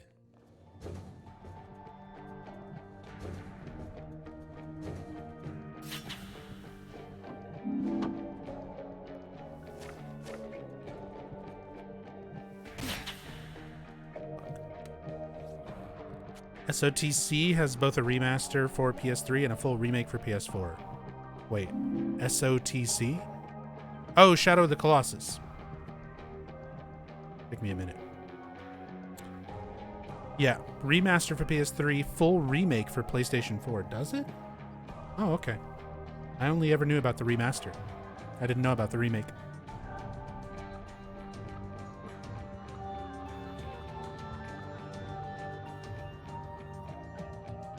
Darkwood definitely feels like it said the survival part of survival horror in a much louder voice. See, I'm fine with survival. Like, speaking of which, that's something that I want to get to is episode 4 of The Long Dark. We might try and stream that next month for some comfy December vibes.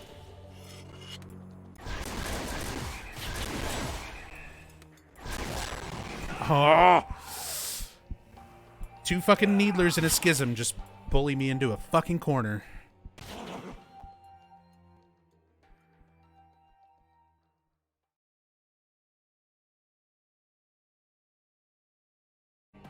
So, like, I don't know. As far as, like, the survival aspect of Darkwood, that doesn't bother me. The game itself looks fine, but I've been watching a streamer go through it. It does not look like my type of game.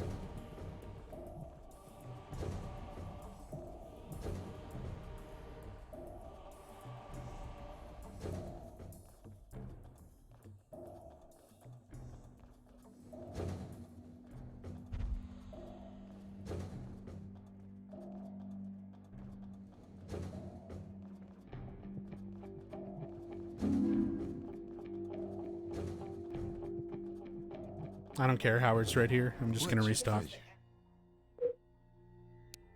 It's good to be well supplied. I do believe it. See you again.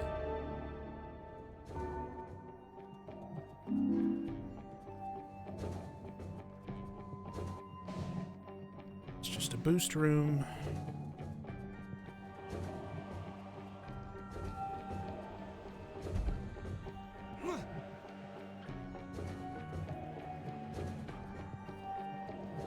Siren will always be your go-to for horror. Hits all the beats you like. I like the atmosphere and story of Siren, but the gameplay gets on my nerves at times. It's one of those ones similar to like Rule of Rose, where I like almost everything about it except for the gameplay.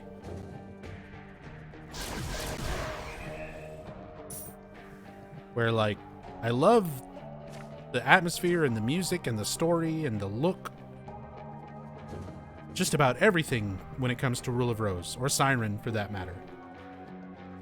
But the gameplay gets on my nerves.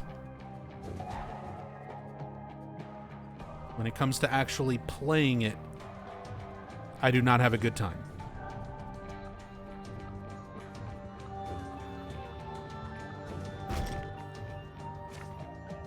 Nightmare Catcher.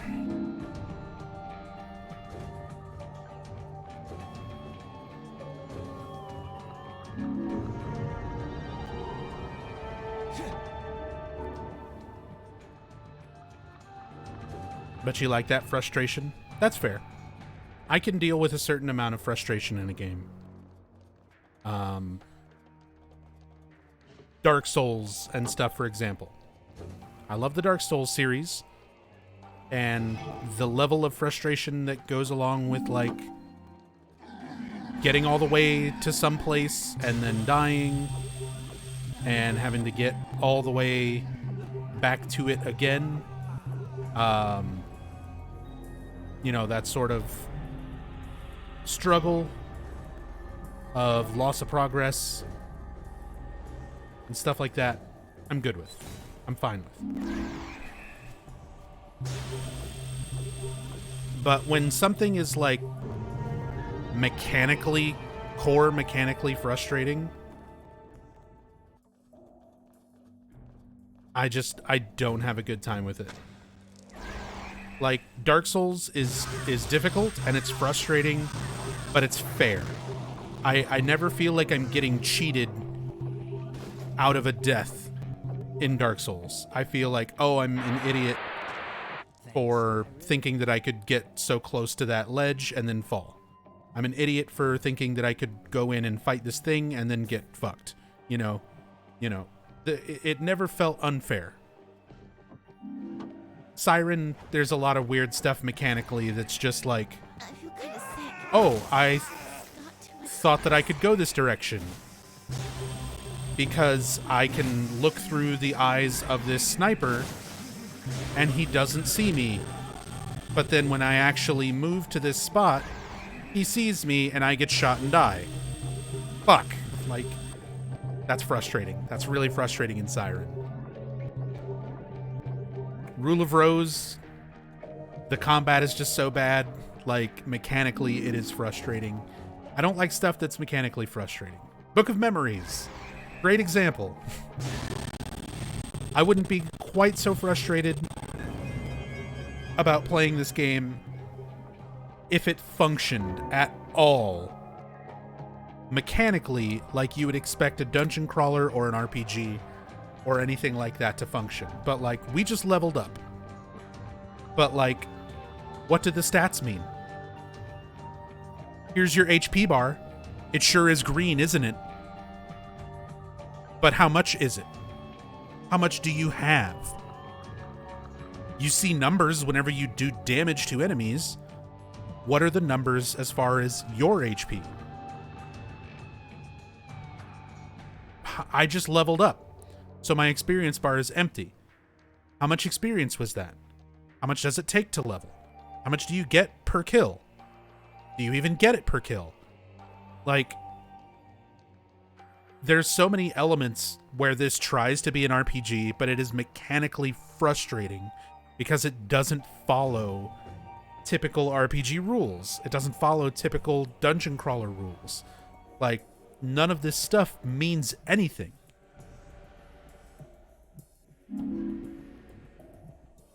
And ultimately, like, you can see this stuff, these stats are like all maxed out. My vitality, my HP, my artifacts and stuff. It's all the best stuff that I could be using for vitality and defense. But it doesn't matter. Yeah, I've got a key. I don't know how to get to where you are, though. But, like, none of it matters, because then most of the shit in this game doesn't follow any sort of rules. Everything can, like, so much shit can just one-shot you. You walk into a room, and a butcher's on the other side of the room, and he throws a cleaver at you, and before you can react, before you can see what's even there, a cleaver just flies off of from off screen, hits you, and kills you in one hit. You're dead. You walk around and you step on a trap. The trap is not visible until you step on it. And it's like, it can be a poison trap. And the poison trap, like any other RPG, any other dungeon crawler, anything, 99% of the time when you've got poison, poison is just, your health goes down little by little. It's damage over time. In this game, poison means you go down to 0 health, and one hit from anything kills you. So by the time you step on it and realize what you stepped on, there's no reacting. There's no, like, skill to it. It's just literally, oh, you stepped on this thing, and there's an enemy doing damage to you in the room next to you. You're fucked. You die. Mechanically frustrating. I was dealing and talking about this a lot when I was playing through Visage, where, like, if you play through Eternal Darkness, if you play through Amnesia, you understand sanity. You understand what your sanity is. You understand what affects it, what makes it go up, what makes it go down, what situations you have to be in to, you know, have your sanity high, what situations are going to happen where your sanity is going to lower. There are mechanics built around it that make sense. None of it fucking made any sort of sense to me in Visage. Where it tells you, like, here's light sources. Light sources help your sanity. But then you can be directly under a fucking light source with a lighter out, and your sanity is still taking a hit. Like, why? Why? I just took pills that restore my sanity. And I'm in a well-lit area, and, like, doing this, I'm doing that. I'm trying to play by the game's rules that I think are how it works mechanically. And then Grandma shows up and stabs me in the dick, and I'm dead. Oh. Okay. Why? Like, mechanical frustration. The gameplay itself is just fucking frustrating. And a lot of games seem to be like that. Fuck your shovel. This game in particular is really fucking bad about that. So I can deal with a game that is frustrating but, like, mechanically sound. where it's difficult. It's hard to overcome things. It's frustrating for lack of progress or whatever. But as long as it makes sense, it feels fair. If it's difficult, but it's playing by its own rules, and it explains those rules to me clearly, fine, I get that. I can deal with that. But games where I'm just, like, getting fucked over and sitting there going, why? What is the point? What is the reason? I don't know. Hey, La Muerte. Is this really Silent Hill? So Diablo-like. Yep. If Diablo was a huge pile of shit and had Silent Hill monsters in it, this would be that. But it is an actual Silent Hill game. This is the last official, fully released Silent Hill game that was ever released. Silent Hill Book of Memories for the Vita.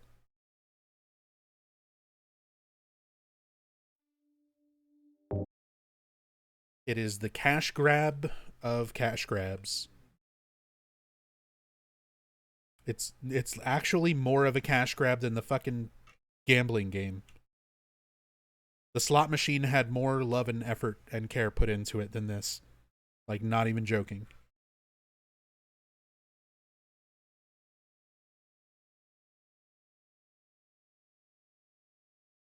This was just made purely off of contractual obligation and trying to match trends at the time. Konami had to make more games for the Vita because they had a deal with Sony. So they were like, hey, Tom Hewlett, make a Silent Hill game for the Vita. And Tom was like, okay. And then another boss high up on Konami was like, hey, dungeon crawlers are really big right now. Make it a dungeon crawler. And Tom was like, okay. And this is what we got.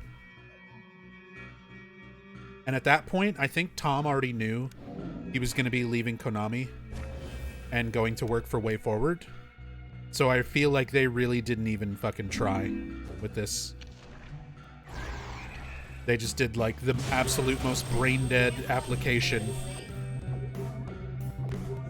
Like, literally most brain-dead application of those two things. Dungeon crawler for the Vita. Like, okay. Procedurally generated zones, bunch of random Silent Hill monsters.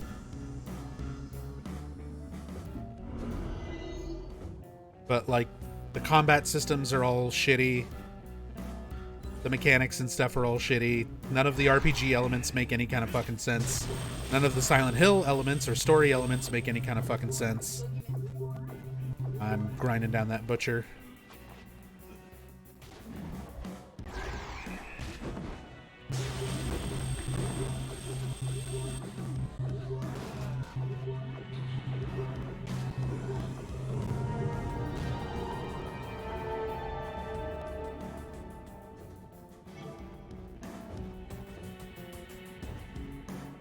Such a sad last entry for an awesome series. Yeah. Yeah, it is. I agree.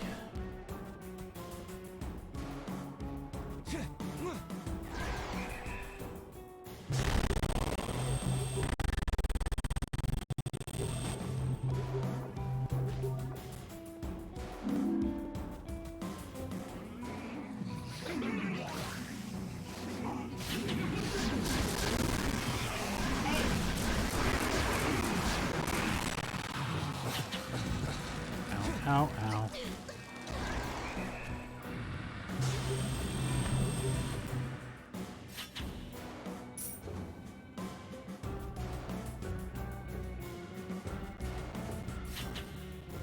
Howard's over here. Straight to business, I see.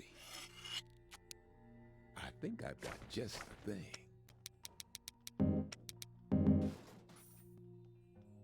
Thank you kindly. Thank you. Do come again. So many fucking bogeys.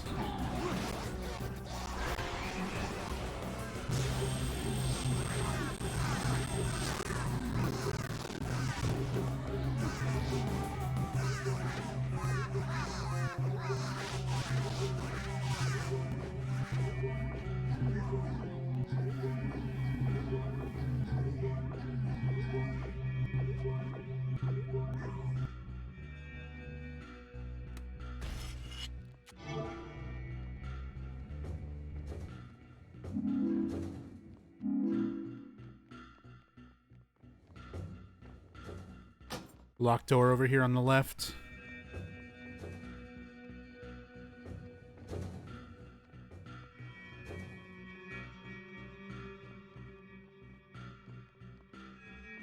Hey, Pinch Grip.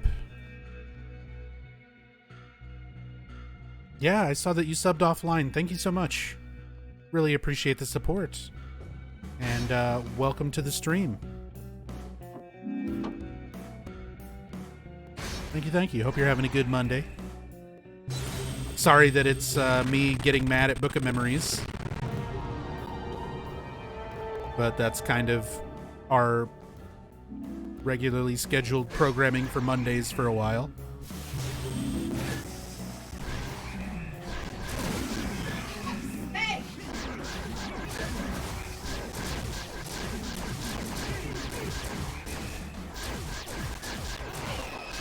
Oh, Jesus Christ, there's a butcher.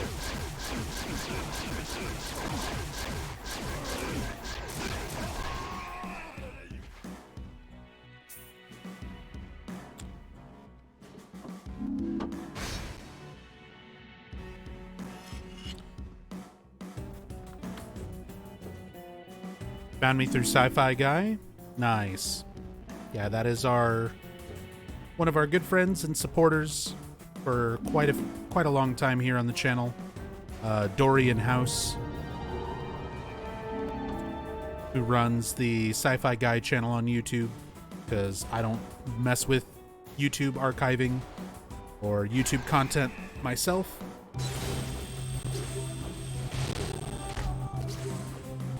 But Dorian archives a lot of the story playthroughs and streams and stuff over there. So, of course, big shout-outs to Sci-Fi Guy, to Dorian House. Oh, fuck off, Pyramid Head. I don't think there was anything important in that room. Not gonna go back in to find out.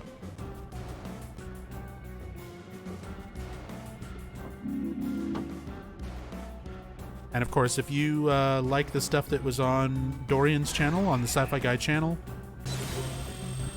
everything that he has archived, plus way, way, way more is right here on the Twitch channel. My mod Hirimi might be able to link you to my videos page. Might. He might also link you to some random Twitter posts.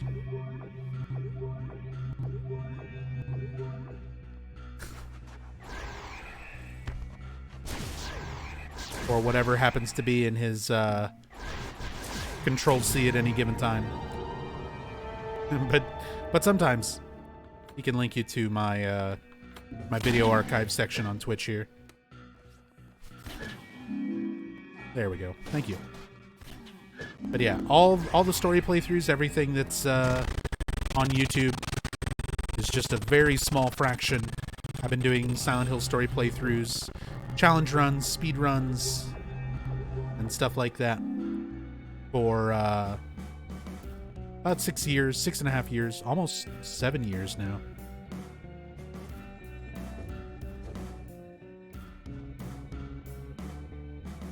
So there is way, way more. Way more. It's a playlist of almost like 500 hours of just Silent Hill stuff.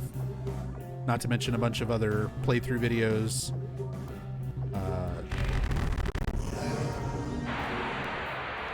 All sorts of stuff.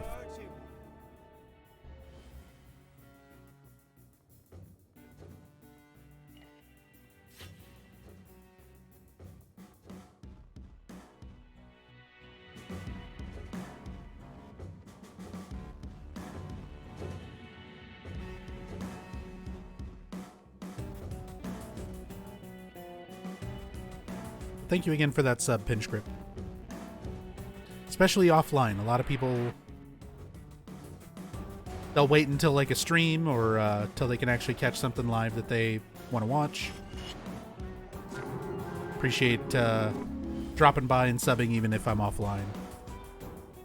Really means a lot.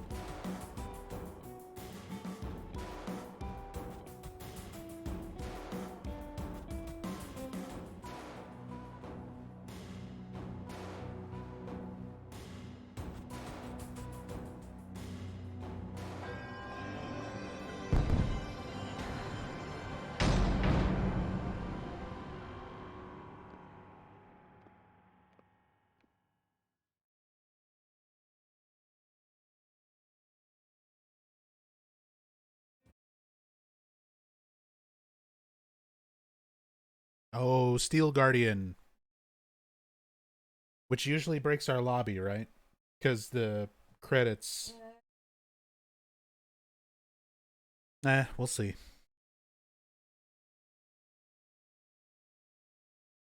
It's so weird that that triggers credits and stuff, even if you fight him at this point. Like, why is that not... Well, I know why, because this game is coded like a piece of shit. But why could they have not just coded that to only trigger at Zone 21? Because there's literally no point in getting an ending at any time after that. Literally, like, the bosses that you fight at this point, it's all procedurally generated. It's random. Like, you fight a boss every 3 zones, but what boss you fight is pretty much randomized. This is, if you're playing through the first 21 zones, doing the story, this is what's usually the final boss. But anytime you randomly get this boss, you still have to go through all of the ending story bullshit. We get this, like, cutscene, and we get credits after we beat him. Makes no fucking sense. All that stuff is tied to the fight, and not the zone, like it should be. We've been fighting this battle since you first opened the book. And you're no closer to defeating me now than you were then. What are you talking about? You've fed and nurtured me your entire life. The book only gave me shape. I'm responsible for everything you've accomplished. We'll see about that.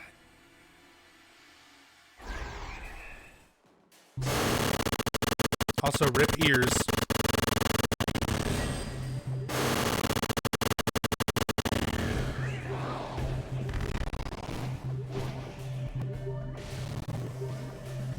Because the same way they don't know how to program ending and credits, they don't know how to program sound either.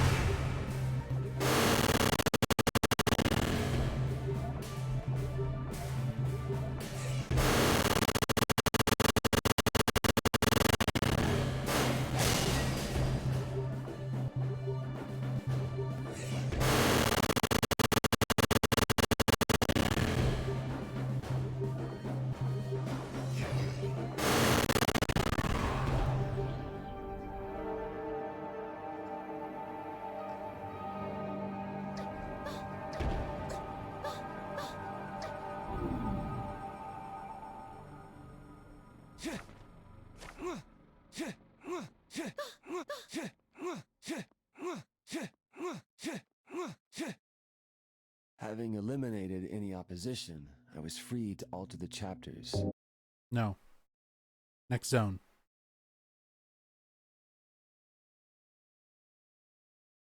It's graham crackers. Good.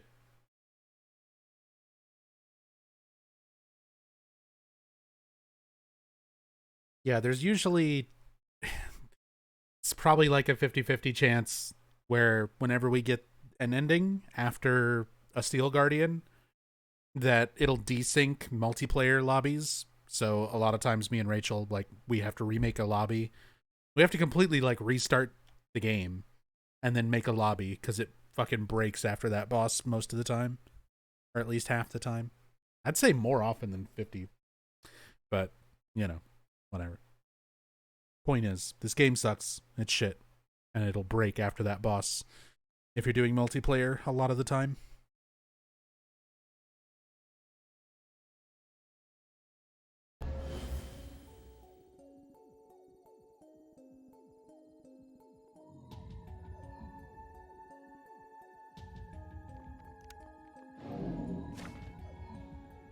Ugh. Toxic denizens.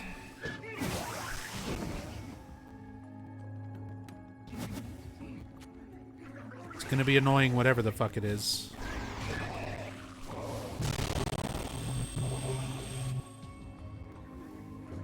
Oh god, what?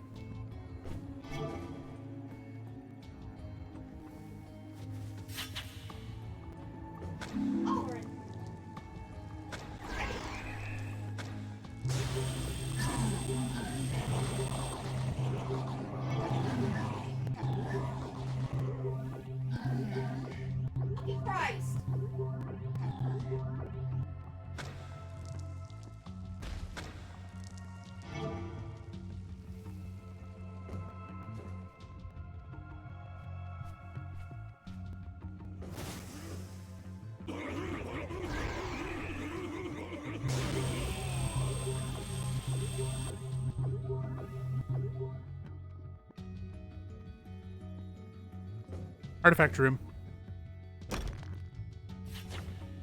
Fuck. Cedar incense.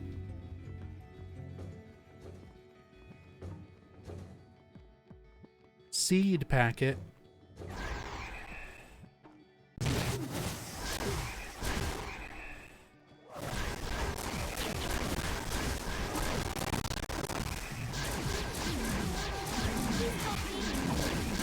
Oh, fuck off. Fuck off.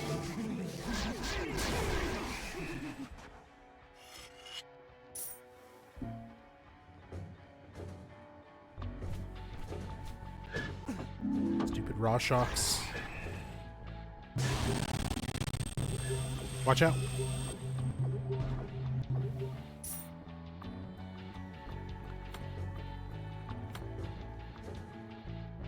Exit.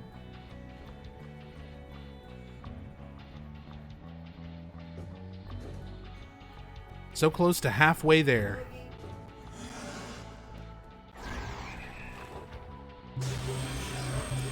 Even after all the time put into this game, not even just, you know, put into this game, but just put into this particular character, this file, grinding towards 500.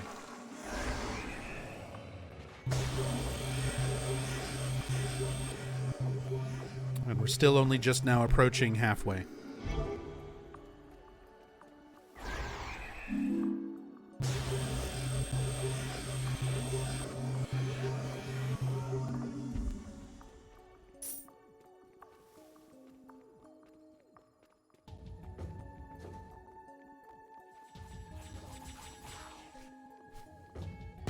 Ah. Exploding things.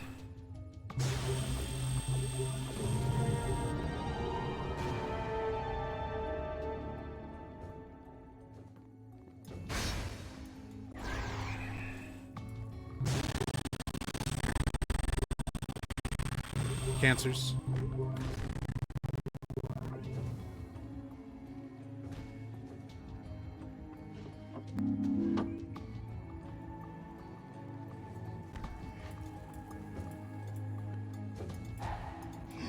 That's a poison trap. Do you even get anything special for it? No, not really. The zone itself is not even anything special. It's just sense of completion.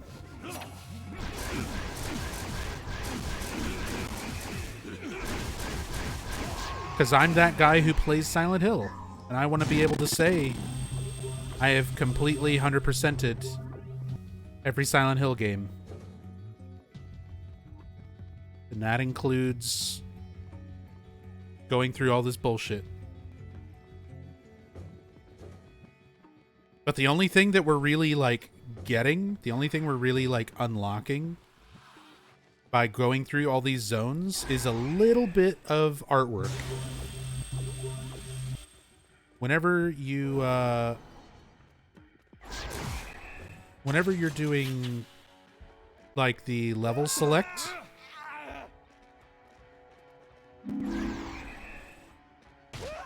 there's some background artwork as you scroll through the zones.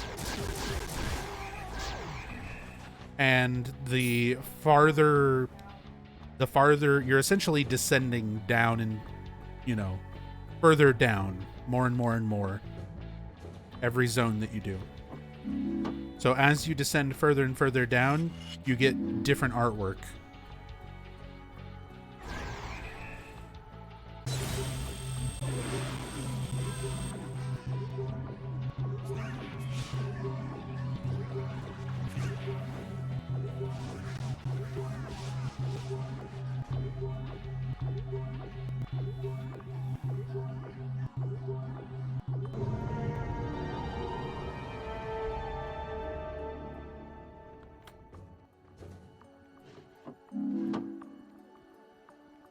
So we'll have, like, a little bit of artwork.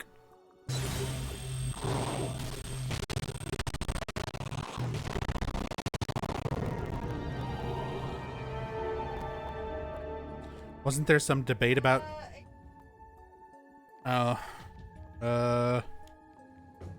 Let me restock at Howard's and I'll be there.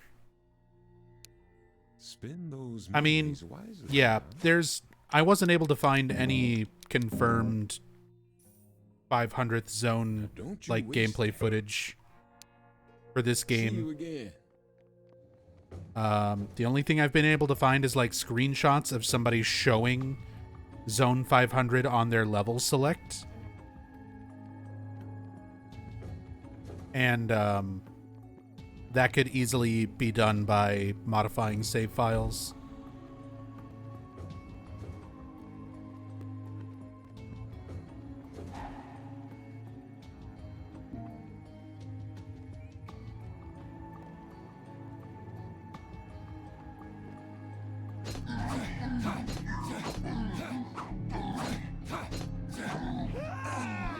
I got it. I got it.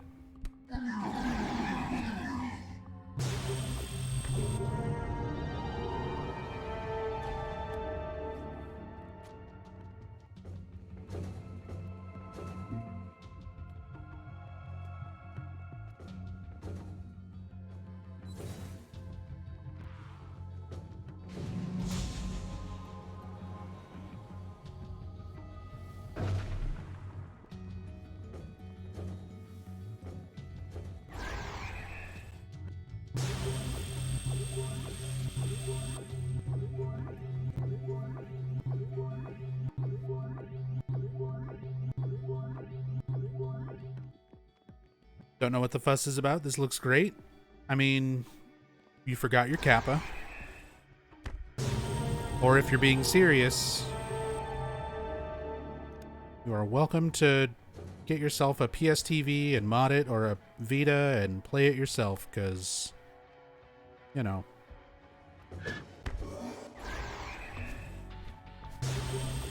But I would say it's pretty fair to objectively say this is not a good game.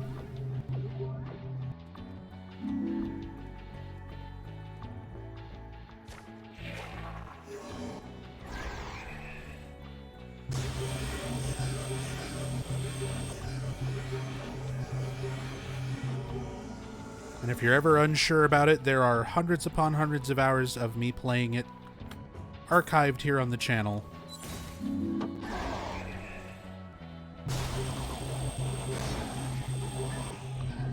So you can see just exactly why I think it is one of the worst things ever.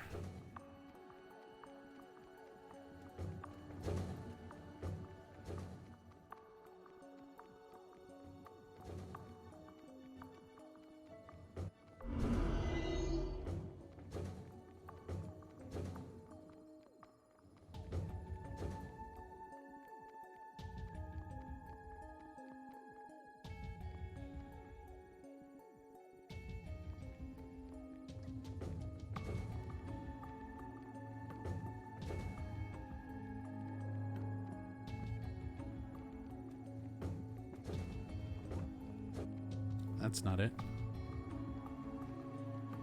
Oh, it's down from that one room. This map layout, trying to get to the top left, is so fucking awful.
Next zone.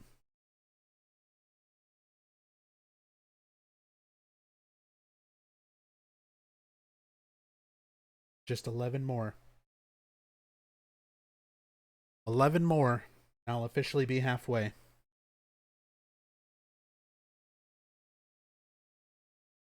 I don't know if we'll get through that tonight. Rachel definitely won't. I could stay up and grind more solo after she goes to bed. We'll see.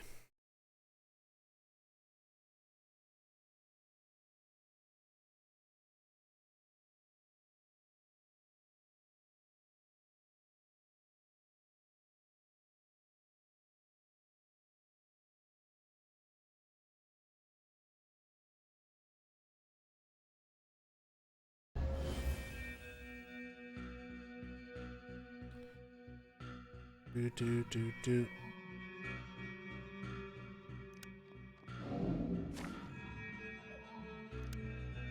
Oh. Yeah, it's probably going to be steel or bloated or something. Yep. Pyramid heads everywhere. Oh, boogeymen.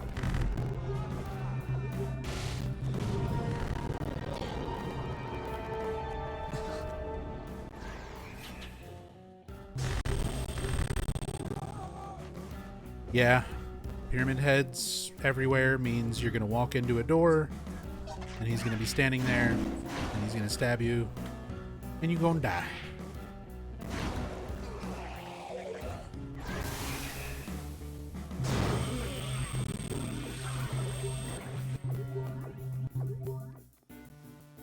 Hey, Sasam, thank you for the host.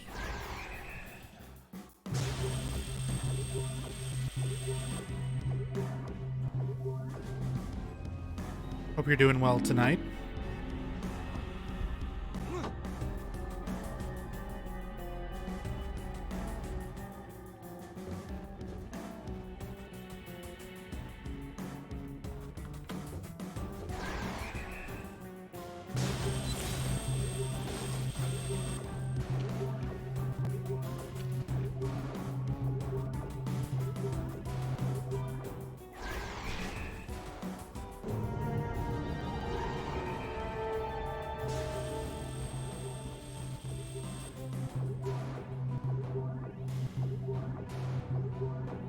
Beefy flesh lips.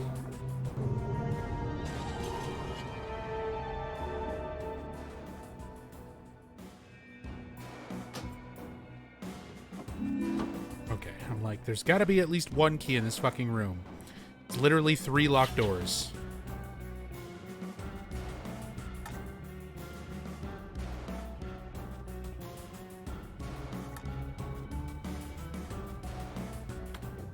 Fuck. Of course, the one that I open is just a save point. Oh, locked doors up there.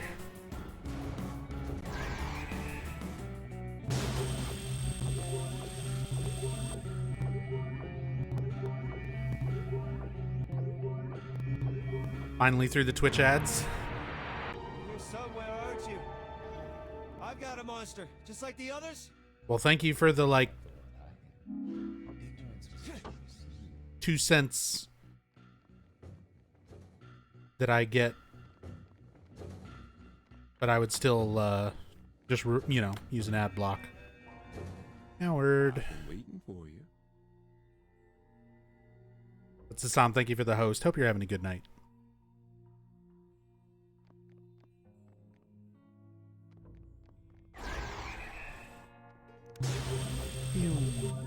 What's your pleasure? It's good to be well supplied. Thank you kindly. Something I can take off your hands?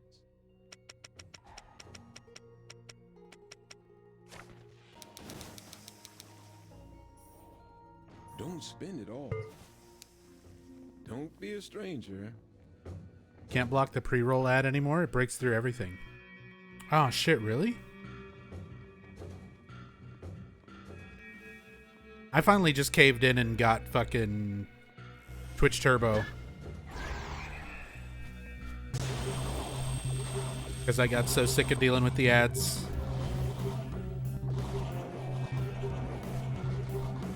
Yeah, I remember for a while a lot of them ad block wasn't working.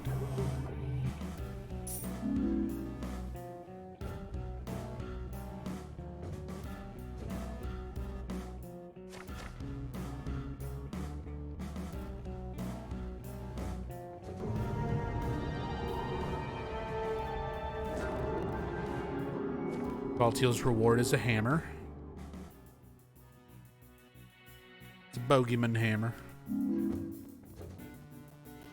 Which...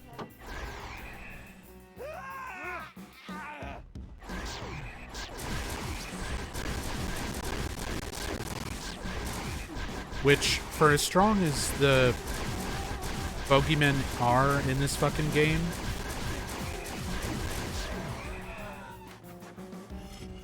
oh, but you have to level it up. I was gonna say, the hammer is, like, pretty fucking shitty.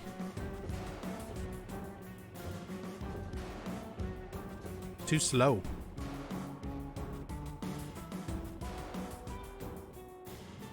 Oh, yeah? Oh, right, because you're going for the achievement. You're trying to level up all the stuff, right?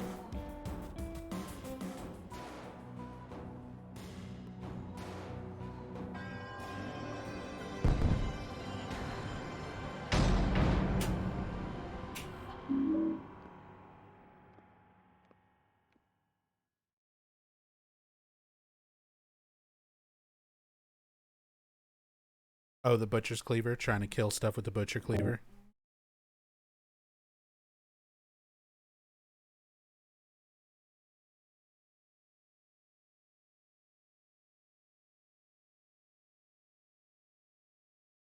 Have you guys seen the Coke ad with the gamer and the orc? Cringiest thing I've ever seen. Well, first of all, no, I have not seen that ad. And second of all, if that's the cringiest thing you've ever seen, anybody who uses the word cringe in my chat, I should just make you watch the joke ending of this game.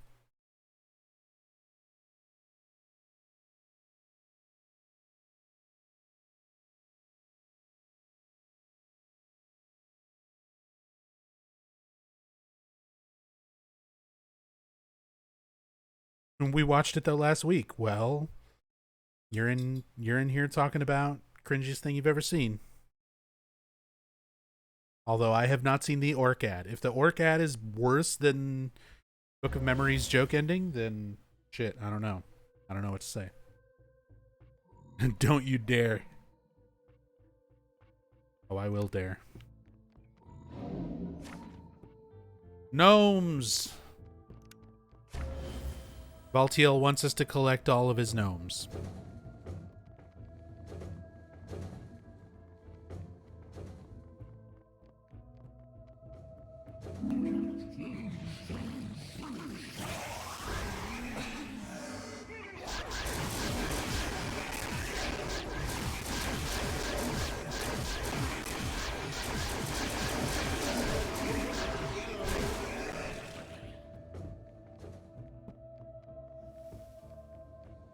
Howard. Bet. As well. Hello again.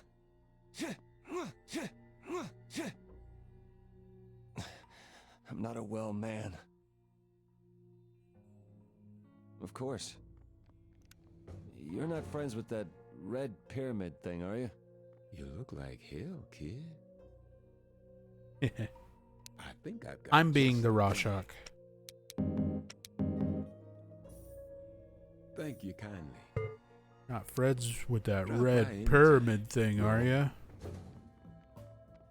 You're not friends with that Troy Baker thing, are you? No.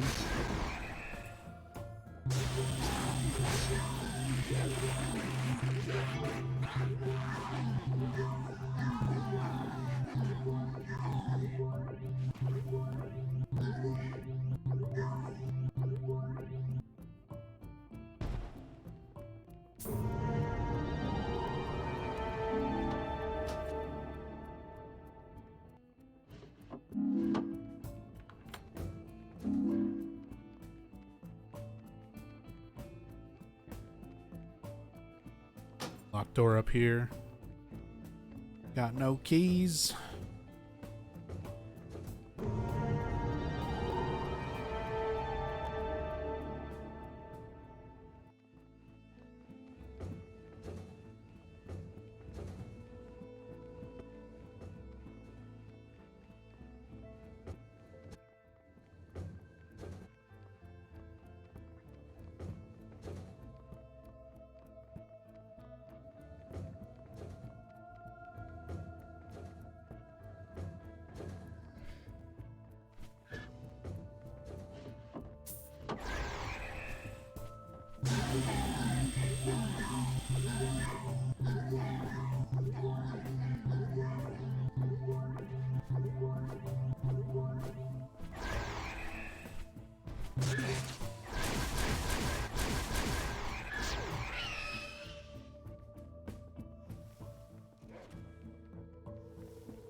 I'm gonna go see what our Baltiel reward is.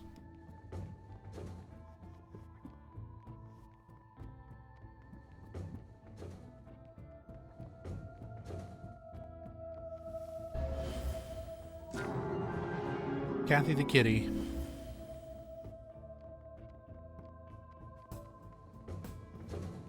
You on the last orb? Okay. Need to call it after this? Okay.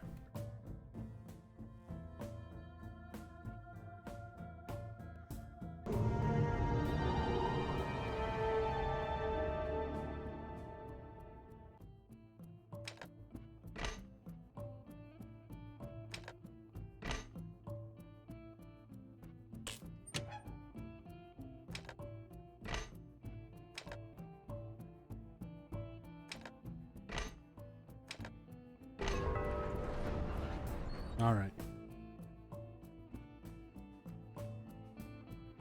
That's going to be the last zone for tonight. Rachel's not feeling well, so we're going to go ahead and call it there.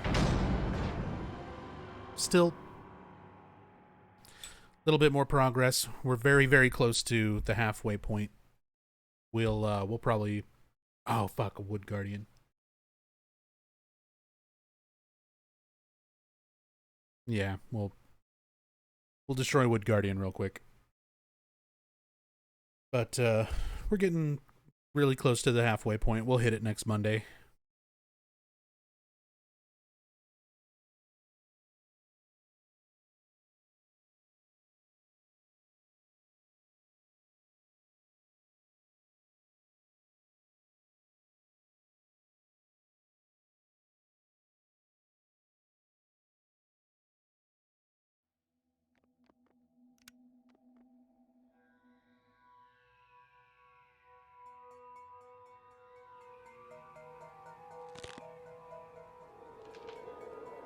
Don't get to see Wood Guardian a whole lot.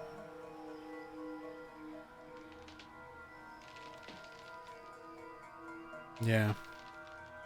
The game just refuses to give you easy levels once you get into these high zones. So you don't see wood bosses.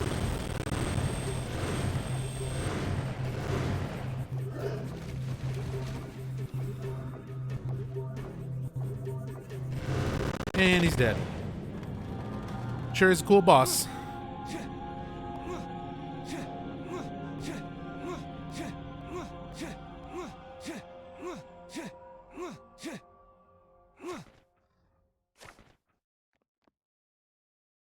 GG.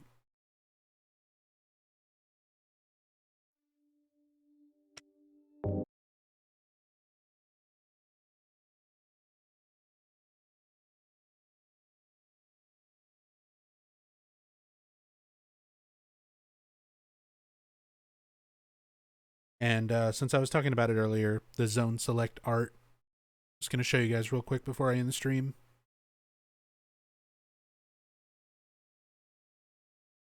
What exactly I mean.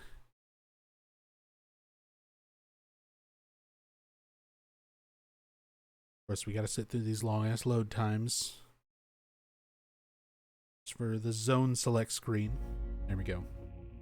So we're at 241. And as we go further up, you can see there's like this artwork in the background. But that's constantly changing the further along you get.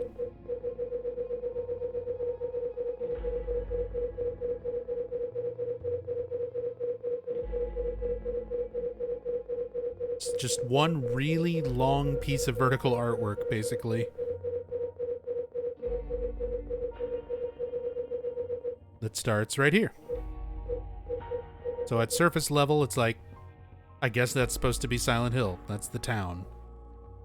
Even though it's... Yeah, Resident Evil 4 Village. And then you see, like, underground is, like, little basement area underneath it. And then, like, caverns and stuff beneath that. And it just keeps getting further and further down. Pretty much to a point where it doesn't really make any sense. Underground rivers and waterfalls. Some bodies just hanging. Church in a hole. And whatever the fuck that is. So yeah, that artwork is basically like the only thing you're really unlocking doing these later zones.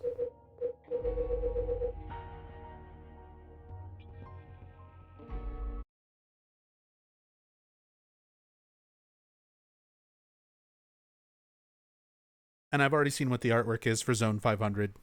Spoilers, it's the dog. The dog from Silent Hill 2. Mira. In her control room. Because why not? I guess. But the zone itself is just like any other procedurally generated zone. As far as we know. I've never seen actual gameplay footage of Zone 500 that was confirmed to be legitimate, so... Who knows? But that's going to be it for me. Thank you all so much for hanging out, keeping me company for yet another Book of Mondays.